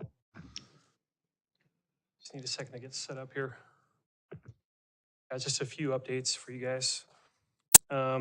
Beginning with Centennial Park, Landify has the bike park site prepared and is ready to start receiving dirt, and they hope to begin receiving dirt imminently. Parks and Rec Department is working to develop a webpage that is going to provide further updates on the project in real time to keep the public and you all informed. A couple of the improvement projects, Corderos Phase 2 and Nash Meso Phase 2, are both about 80% complete. The scope of these is very similar. They're receiving a basketball court and some picnic tables and some benches. Nice. And on to Lagoon Valley, we've got a few projects there as well. One of them being the dog park. The dog park was expanded on and improved, including fencing, concrete picnic areas, some new landscaping, and they were bifurcated into two areas, one for small dogs, one for large dogs. Similarly to the archery project, they're both complete, but they're in establishment period, so the contractor won't release them to the city until his work is essentially done. And so while they look complete and you're out there, they're still fenced off, and that will come down at the end of their 90-day period, which, at least for the archery, is intended to be sometime in April. So the archery on the right-hand side there, that's what it looks like today, is complete. And again, we intend to do our final walk through April and then bring that to the closest council meeting for acceptance sometime after that. Additionally, in Lagoon Valley Park, we've got a few scout projects, one being a new tee pad for the disc golf course. We have new trailhead signage located at Tower Road, and we have a separate trail armoring at Drainage C, which just looking at my notes, I'm sure you don't know what drainage D is. It's essentially just an infiltration sort of area on the west side of the park closest to the new development. And this is to help reduce the sediment that's stirred up by the cattle upstream. The following is Magnolia Park Phase 2. This is the eastern portion of the park. It's nearing completion, and it's a turnkey park that's being built by the developer. So a completion date isn't yet known, but it's imminent within the next couple of months. On to Owl Park at the Roberts Ranch subdivision. The construction has begun on the landscape and trail area located in Roberts Ranch in between the recently completed dog park and the future pickleball courts. It's the area that's clouded in the red there, and even though it is classified as open space, it all looks seamless. It looks like just a part of the park. And I wasn't sure if Commissioner Shea was going to talk about Play for All, so he had provided these updates for me, but include the Phase 2 with the Challenger ball field and the traffic signal for Officer Bone. Trevor Park, we've got good news on that front. We had to reject the initial bids that we received last year, and we went out to bid a second time during a slower construction season, and we were able to get favorable bids from contractors. And so I'm happy to report that the entirety of the project is moving forward. And that includes, we had to separate the art component from the actual improvements. So we have a landscape contractor who's going to build all of the park improvements, and then Melody is going to lead another effort to get all of the art installed separately with an artist and a community-based effort. The project is, so we have bids, and it's coming up to next week's council meeting for acceptance of the bid, the lowest bid. Alamo Creek Park is another one that is currently at the bid, and the bidding closes, I believe, next week, and we will have the city clerk open the bids February 18th, at which point we will evaluate and then bring the lowest bid or the lowest qualified bid to council on March 11th. And so we have an anticipated start date for that project of April 2025. And you heard Rachel in her presentation about VPAT talk about the solar and the library projects that are happening. Just like any construction, there's impacts to any of the sites. We've got a city-wide solar effort right now where we're trying to retrofit a lot of existing buildings with some solar panels. Great intentions, obviously, to generate alternative sources of energy, but there is impacts, unfortunately, that come with the construction. So the library project is a separate project that's being managed by the county, and they are anticipated to be up and running until the end of the year, end of 2025, whereas a city-led solar project is intended to run from April 30th through November, but that isn't all of the sites. They're going to try to stagger the sites, and so that's everywhere, including City Hall, is going to receive some solar panels up in the roof and some in the parking lot. And so just like there's impacts here, there's impacts at our facilities, including Lattice, Three Oaks, Andrews Park, and McBride. That concludes my presentation. Any questions? Commissioner Shea. Thank you for the presentation. Are the solar panels at this scale similar to the ones that they did through VUSD, the big panels that have to be coptered in to be installed? So I'm not familiar with the level of improvements done there, but I will say in evaluating the plans that I've received, they're all sort of engineered to accommodate the sites. So for instance, City Hall is a rather large campus with a lot of buildings, a lot of energy needs. And so it's pretty robust, I would say. It includes most of the parking lot and most of the roof because the way that they calculate it is per the need. So they evaluate bills and they try to calculate the level of energy that is required. And they're providing only the structures that are necessary to generate that amount of power. So the intent is to be, I don't know for sure, but from my understanding is that they're trying to be at like net zero. And so large campuses like City Hall are receiving robust improvements, whereas the Duke facility is receiving one panel over a small portion of the parking lot. So it's proportionate to the actual building that's generating the need for the energy. So are the larger scale projects, are the panels themselves larger? I just heard we had, it's a significant undertaking, more than you would think. We had our entire school site shut down because they had to bring a helicopter in to like drop the panels and over like a course of 2 days. Is it like that, are the panels that large as well? They're fairly large, I would say. The structures, I don't have a dimension and I didn't bring the plans with me, but it's, so I live in Fairfield and I go to Costco there. And if you've been to that business center drive where you see all of the commercial area with all of the solar panels in the parking lot, it's comparable to that. But yeah, they're pretty substantial, I would say. Thank you. Yeah. Vice Chair Gutierrez.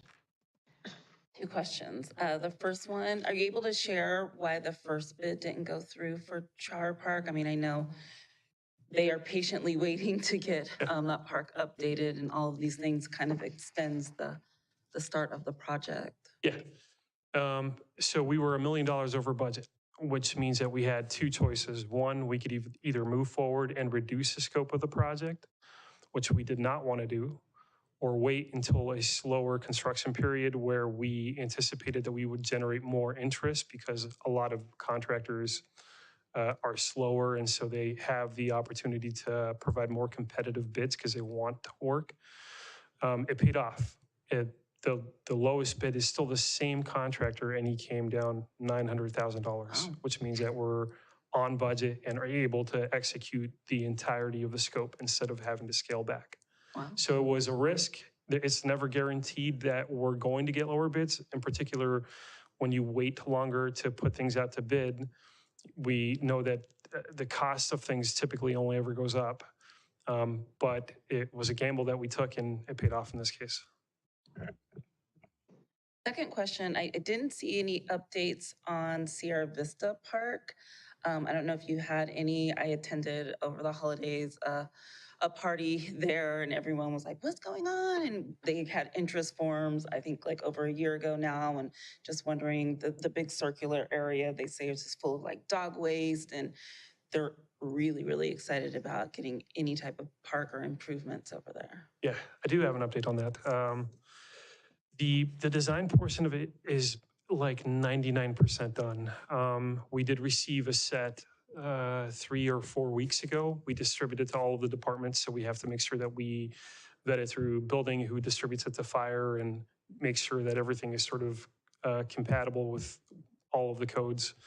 And they did generate a couple of additional comments. So the building department and traffic have some comments traffic has comments for offsite improvements. So because we're improving the park, they want to make sure that the areas across the street are up to code in terms of providing accessible things like truncated domes for the ramp across the street, a high visibility crosswalk. There's some discrepancies in the plans and the previous comments that they had issued. And so we just want to make sure that we rectify that before we put it out to bid and make it more confusing for a contractor. So a couple of things to clean up, but we do anticipate that. I had a call with a consultant today. He is going to start picking that up. We still haven't gotten building comments officially. They just have relayed stuff verbally. And we're hoping to implement them and get something out to bid maybe in the next 3 weeks. But we're getting into the busy season again, is because our sort of the way that we are required legally to sort of go about awarding bids and formalizing them with council and whatever, it'll push us into the summer, which is obviously the busy season. So we're trying our hardest to get this out ASAP. Thank you. Yeah.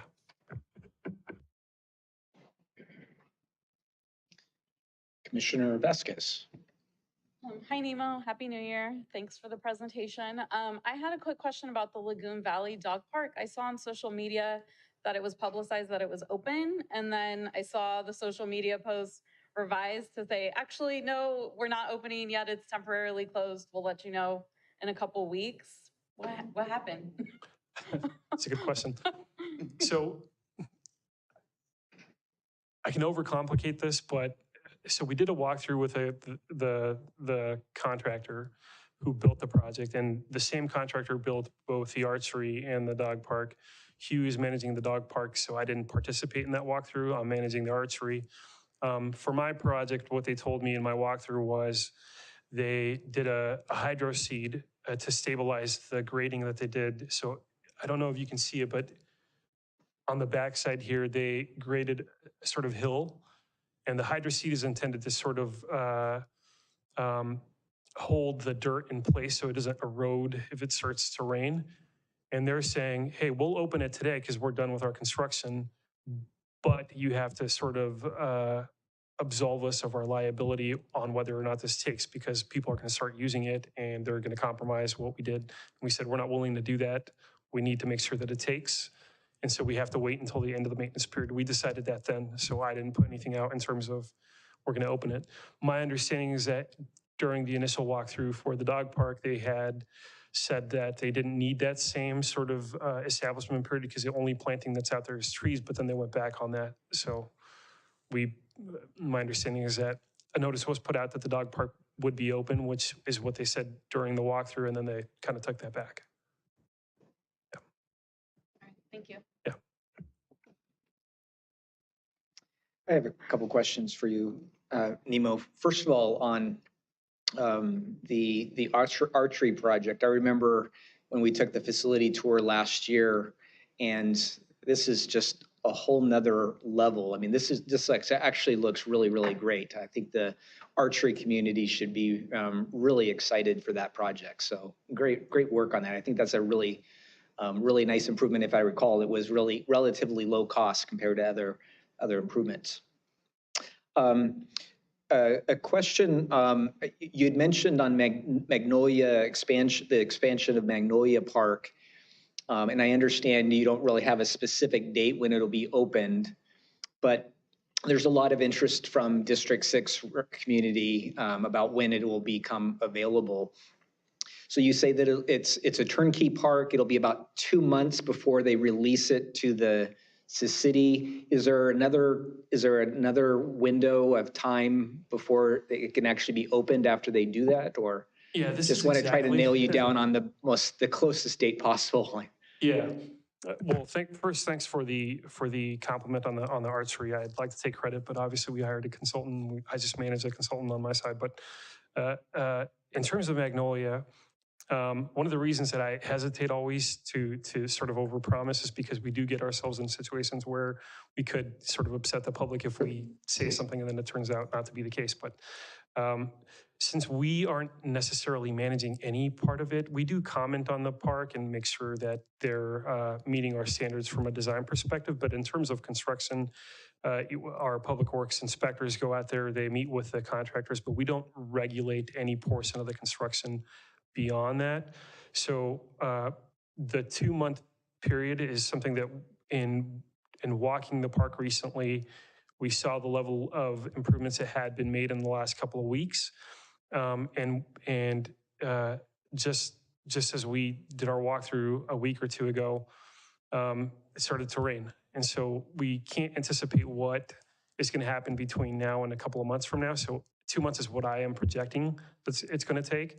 And then even beyond that, the developer has a contract with the contractor that stipulates what their obligations are, but a 90-day maintenance period is always something that is included because it guarantees that whatever plant material you install survives that establishment period, which is the most critical for plant material. And that's a good thing for the city because it means that we're not paying for it twice. So we'd rather. So would it be 2 months and then another 90 days, possibly? I don't know, is the correct answer. I can come back with some information for you. I could have Hugh follow up since he's been working with a developer's consultant. Yeah, that would be the most accurate, is to have him respond to that request. Great. Well, and if you have any sway at all, I would encourage to make sure that it doesn't bleed into the middle of the summer or at the end of the summer, we waste that opportunity for the community. But they're definitely, trust me, there is a lot of interest for opening that park, because they're looking forward to it. And then lastly, I just wanted to check in. I know it wasn't in your presentation, but just the status of Unity Meadows Park. Is it still in design? It's not in design. We are working to resolve an issue that is still out there at the park site. And we have a meeting scheduled for end of day tomorrow to chat about it as a team, include city attorney and development, community development director, and some folks from Public Works. So I think I'll have more updates, but until I have that discussion, I can't share additional information. Okay, thank you. Okay. Any other questions for Nemo? If not, great work, Nemo. You've got a lot of projects, for sure. Moving on to item 12A, reports of the recreation manager. Okie dokes. Good evening, Good Commission. evening. Welcome back. Happy New Year. Nima, are you going to be my driver tonight, or Tracy is? Who? Oh, thank you, Nemo. Okay, so we've got a few things coming up. And so one of the things that I do want to report on is at the end of 2024, the city manager had asked each department to kind of put together a list of accomplishments and highlights, mainly for his State of the City address that he did with everyone. But it was a really good reminder to us with this big old laundry list of things that we tackled in 2024. And I thought it would be really cool to just revisit that. This is a very abbreviated list for tonight, but on this slide we have just some highlights about programming. The numbers are a little wild. 5,063 program sessions offered, which was an 18% increase from the year before. 23,656 participant registrations, also 13% increase from 2023. We brought our Bridal Fair event back, which generated several rentals for the Ulatis Community Center and Gardens, and then our revamping of the Georgie Duke boxing program. Next slide. And so these were just some of our project highlights that I thought we could mention. You've seen some of these before. Obviously, Nemo has reported out on Centennial and Arlington shade structures that were put in. The Mariposa special purpose play and off-leash dog area that is still really cool. If you guys haven't gone out there, definitely visit it. Phase 1 of with the dog park at Owl Park. And then we finished our Vacapina modular renovation. And so that's what these two pictures are at the bottom. The first picture actually doesn't do it justice, because that was even kind of after we'd started working on it. Looks cleaner there. But that second picture is what we're operating with now. And we're just so excited to have a hub for teens over on the Vacapina campus. Next slide. And then we have some grant highlights that we're looking forward to working on. A few that we got for 2024, funding for the Lagoon Valley Pond restoration, which we wanted to bring back into existence for a long time. We were awarded a digital literacy grant for McBride Senior Center that will provide funding for furniture and device rehab of what we have now, and then also provide free devices for participants who go through our program and complete it. And then we received a $1 Million Coaches Challenge Program grant from NRPA, which is National Recreation and Park Association. And the two pictures provided are from the coaching workshop that we were able to hold in November. And we invited voluntold all of our coaches to come. And it was just a very cool seminar to have someone from the professional coaching world come and just provide some words of wisdom and talk about all of the amazing things that we can do when we're all kind of on the same page in terms of the mission and values that we're putting towards into our programs. Next slide. And then 2025 is off to a really great start. Wallace stole our thunder a little bit with the pictures of the labyrinthine heart, but it is downtown. It is installed. On Bruce's very first day, we were taking him on a little tour and drove by and saw it, and it's so exciting. We had to stop and take a photo. So we are, Melody and Bruce are on it pre-fancy concrete padding, but it looks amazing, and we're just so excited to have it down there. And there is actually going to be a reception next Wednesday on the 12th. So if you guys haven't already gotten the invitation, Tracy will be sending that out to you. And then we also did some security camera upgrades at Three Oaks Community Center as well as Walter Graham. That project has been in the works for actually well over a year. Started with conversations with IT, and they were wanting to do some upgrades to existing cameras, and we said, great, we also have a few more locations we'd like to add and maybe do a few little different things. So we now have a lot more coverage and a little bit higher and better visibility all over the place, which is awesome. And so we also updated some municipal code signage at Ulatis. And then we did a field grading at Nelson Ball Fields, which are the two pictures that you can see, the before and after.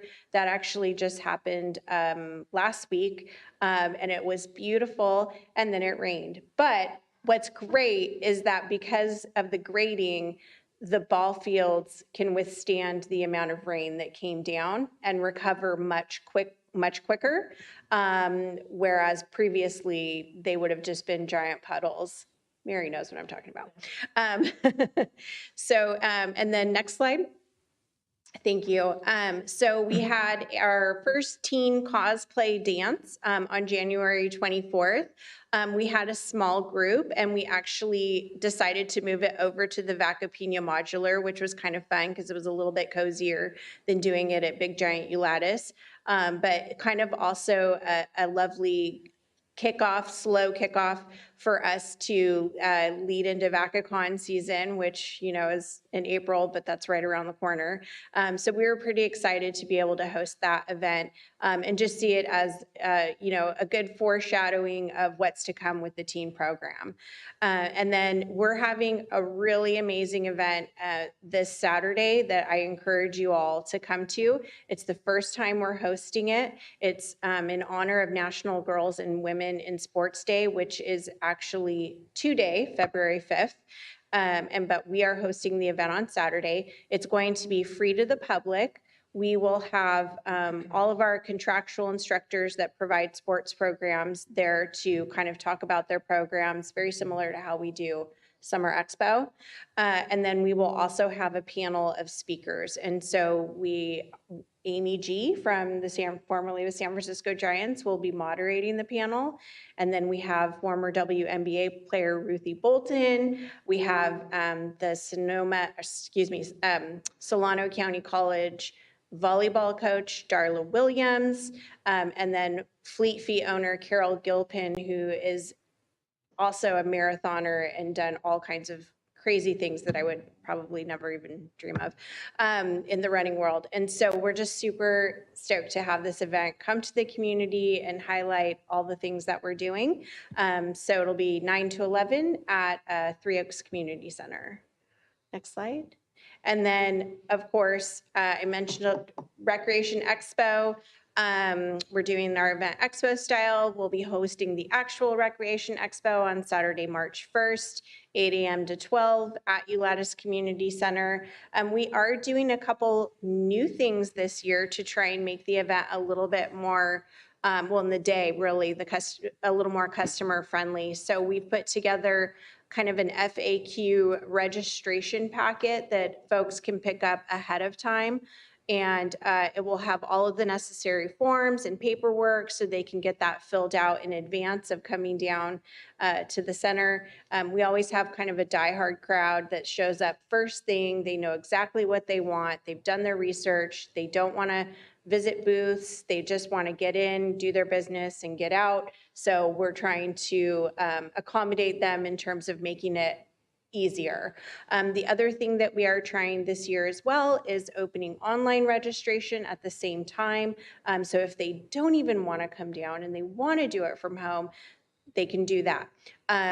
It is the first time that we'll be kind of running the in-person and online simultaneously. So all of our efforts will be dedicated to the in-person event. So fingers crossed, things might go well. We probably won't be available for tech support, but it certainly is an option that we're just trying to put out there. And then I think that might be it. Next slide. Yep.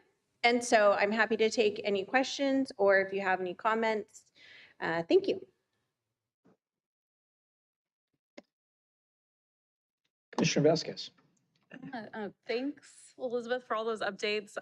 So much going on in the last few months with Parks and Rec and programming. So cool to hear about that coaching session. I think that's really awesome that you all were able to get that grant and bring some training into the volunteers that you volunteered to attend, and just kind of piggybacking off of that. So both my boys participated in fall baseball, and just want to give a huge congratulations and kudos to Jennifer Baker and her team. Vicky was out at so many games, and actually seeing the conduct policy like in play. So I wasn't here in November because I think I was at a fall ball championship game or one of the pre-championship games, but actually got to see, the conduct policy in place. It wasn't a favorable outcome, but it was really great to see the umps uphold the policy with the city staff.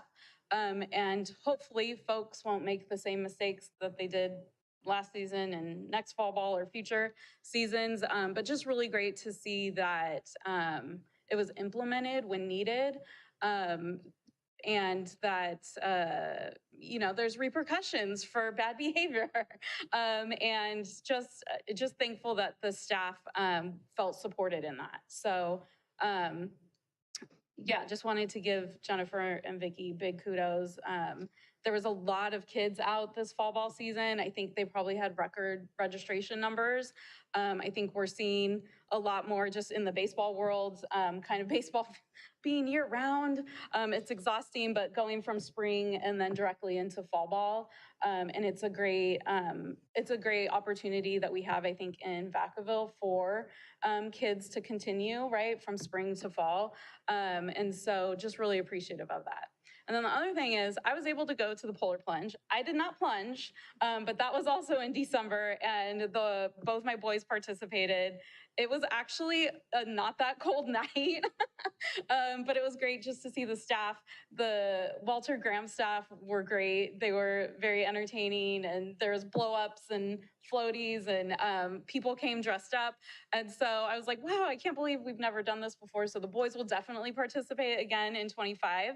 But we went with our Cub Scout Den group for our youngest, and Mike Silva is our Cub Scout leader, and he also came dressed up. But it was a really cool event. The pictures were on Facebook, but yeah, the pool wasn't that cold.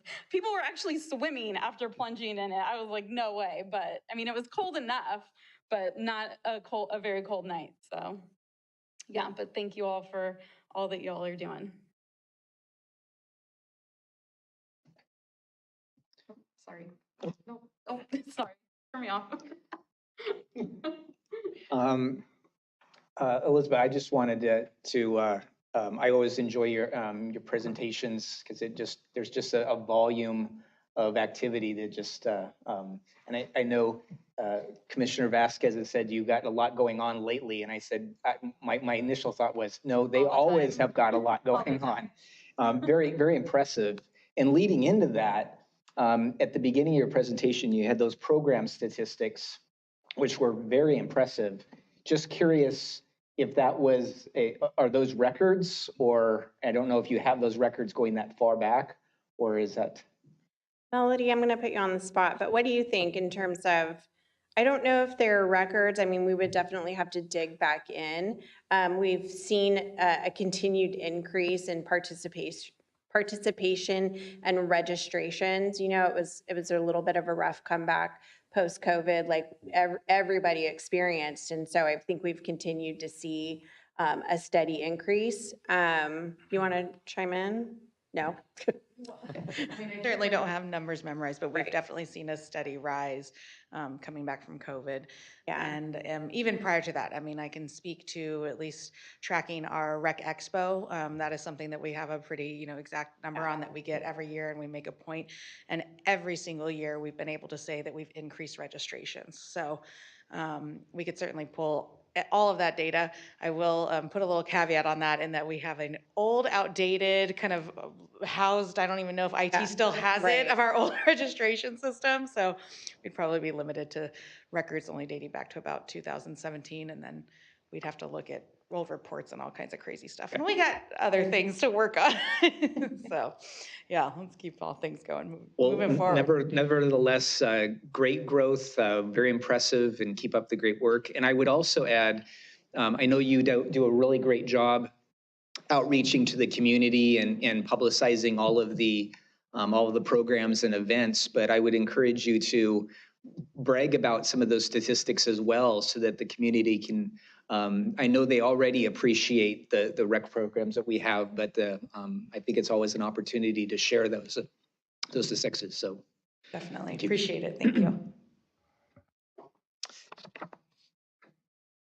Great. Seeing no other questions, we'll move on to item 13A. Director Mueller will provide us department updates. Great. All right. Well, it's my first meeting, so I don't have any nice slides to show like our staff has had. So really a report for me. First impressions has been absolutely outstanding and amazing. I can say that we are in really good hands with our staff. First impressions with the commission. So far I have been going on a lot of tours. I've met with a lot of staff. I've been to a couple city council meetings already. So I'm starting to get my feet wet in a lot of different areas. And yeah, it's been amazing. A lot of our facilities, I'm based on where I was before, there's so much here to work with, and the staff at our facilities and our programs and services just been really impressive. So a great first few weeks in the position. An update for me, I was here, I think on my third day, and Aaron Bush, our city manager, announced his retirement. Or maybe it was my second day. So I got a little bit of a curveball right there. But we'll work through that. I know our city council right now is working on, where they decide to go with a new city manager. So more to come from the city council on that. I also, in my first couple days, I think it was either my first day or my second day, we started interviews for the management analyst position. So that recruitment is moving along, and we have made an offer. So we're excited to be moving forward with that. So hopefully our next meeting or so, we'll have more information on the management analyst position as well. So excited about that. Let me see. There are other items on here. I had a great tour today. We met, we saw the presentation on the theater. I did a tour today with our folks that operate the theater, and it was very impressive as well. And the passion that I saw from those that manage our theater was amazing to see as well. So that was exciting. I have been to some of the events. I've at McBride, had an opportunity to see the resource fair in action and also our Chinese New Year's lunch. So it's nice to see some of the programming that's taken place as well. So I think we're off to a great start. At least I feel like I am. I know we had some challenges here in the first meeting with some clarity on the art item, but I think we worked through it, and it was nice to see just the commission working through these things. And I know we don't always have to all agree on items, but it's great to see the diversity of opinion. And I'm here and excited to be able to work with all of you. So lastly, I would like to reach out to all of you and have a meeting just to get to know, start those relationships and find out more about all of your perspective on all things Parks and Recreation for Vacaville. So I think Tracy will be reaching out to you to see if we can find a time for to get a meeting together so I can get to know you better and hear from your perspective on how we're doing. So so that's it for a first director's report. I can try to answer your questions if you have any. We'll see how I do. Thank you, Director Mueller. I do have a question. I do know from last year we retained a consulting firm to provide a study and evaluate the overall operations. Is that still underway? Yes, it's not finalized yet, so it's still underway. I have received a draft of the report. There's a lot of information in there. I can tell you there's recommendations that we need more staff and things like that, so which we would love to have. But I know there's also reality with that as well. So I think it's a good report. So when that is complete, I think that will be coming back to the commission for review. Great. Any other questions of the director? Seeing none, we'll move to reports of the commissioners. Commissioner Bruman, would you like to start us off tonight? Sure. Scott, welcome. Director Mulder. You got a great staff. I'm pretty sure you already seen that, but looking forward to work with you and having that meeting. I also want to say to the commissioners, Happy New Year. Hope everybody had great holidays. I know we were off for a couple months, and again, staff is remarkable. You guys are awesome. I've been hearing nothing but good stuff. And Melly, thank you for watching my back. Tracy, you too. And Nemo, keep the good work up. I know you guys get a lot of flack from things that are happening, but again, you're against the wall. You can only do so much and work with what you have. But again, yeah, staff is always something to try to get more of, but there's money that comes behind it, right? But continue the great work. Thank you. Commissioner Vasquez. All right. Welcome, Bruce. Happy New Year, commissioners. Happy Black History Month. Happy Black Futures Month. A couple updates. So I wasn't here at the last meeting, and there was a YSAT meeting in between our meetings. Essentially, they were wrapping up the season back in October. Now they're all gearing up, and hopefully I'll hear soon from Jennifer about an upcoming meeting for YSAT, since all of the leagues are right now, like literally in gear up mode, or probably just waiting for the keys to the parks. And let's see, I was able to attend the January 28th City Council meeting. Just based on the agenda, I think I would strongly encourage you all to watch the meeting and listen to the video and read the staff reports. In particular, there was a presentation on commission appointments and the commission appointment policy. And it's being, I think, presented because there's concerns about the current appointment process and how it aligns with California Government Code. But it sounds like they'll be looking at the appointment process at the next council meeting because there's concerns about it. But it was pretty apparent that there's a clear divide on council on how to move forward on appointments. No surprise there.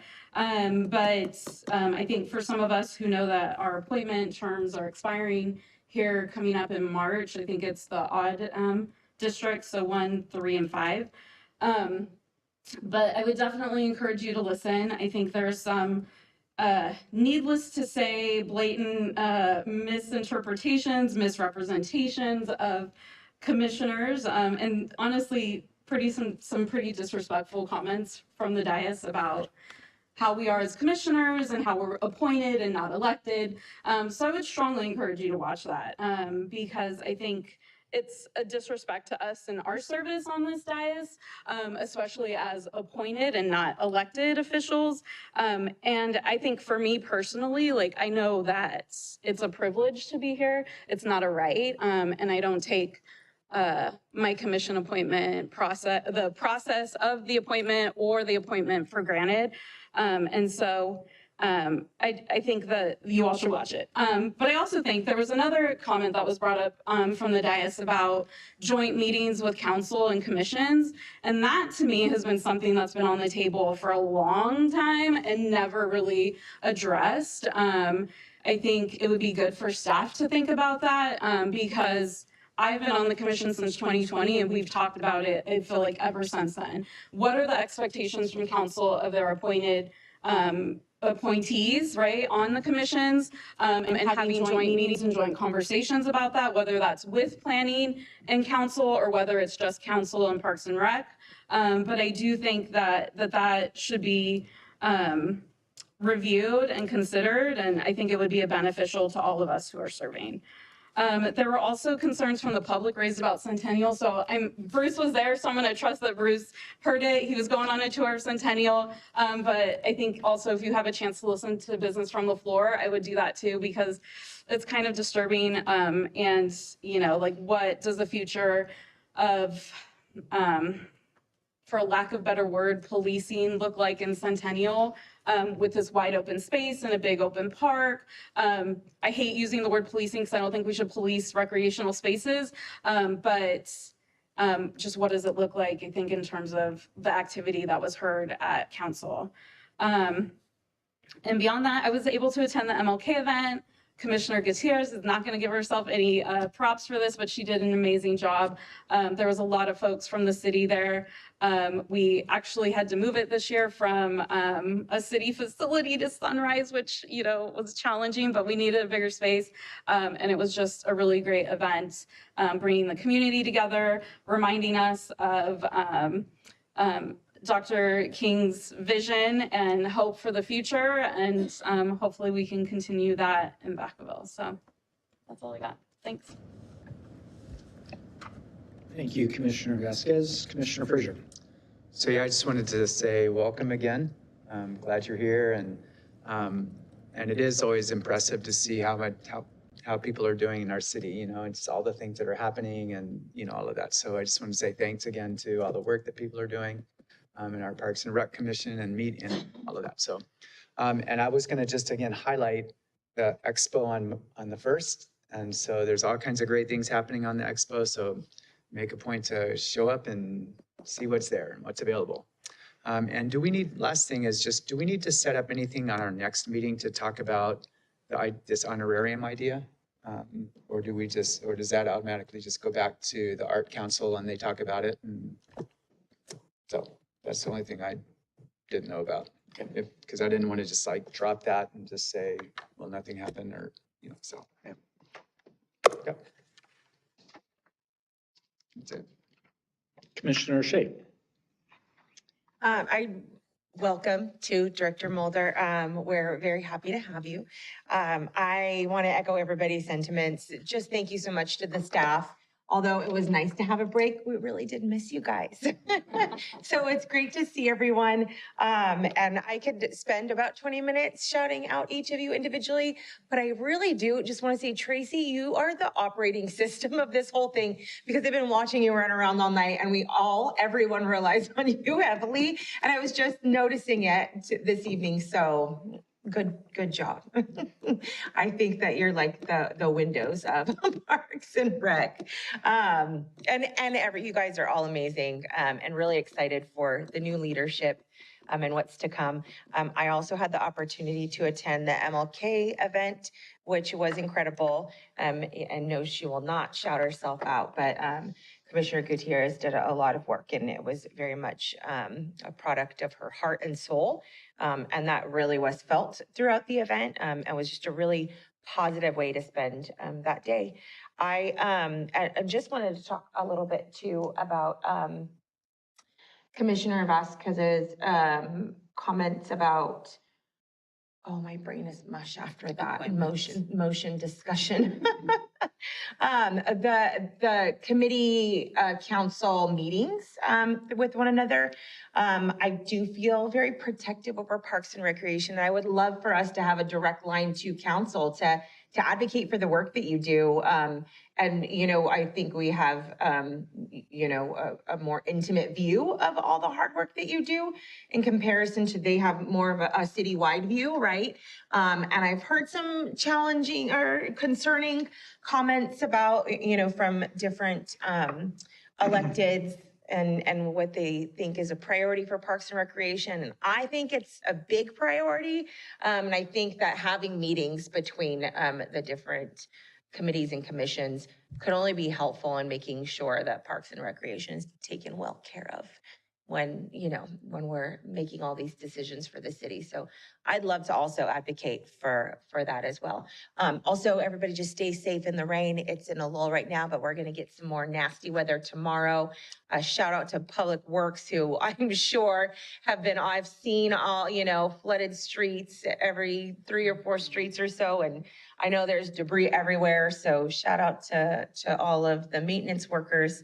We know that you guys are working overtime to keep everything going. So, and that's all I have. Thank you. Commissioner McMahon. Thank you, Chair. I'm going to keep mine really short. Welcome to our new director. I would like to thank the staff and our commissioners for all you do. It's much appreciated, and you guys are all rock stars. Thank you. And Vice Chair Gutierrez. Yes. Oh.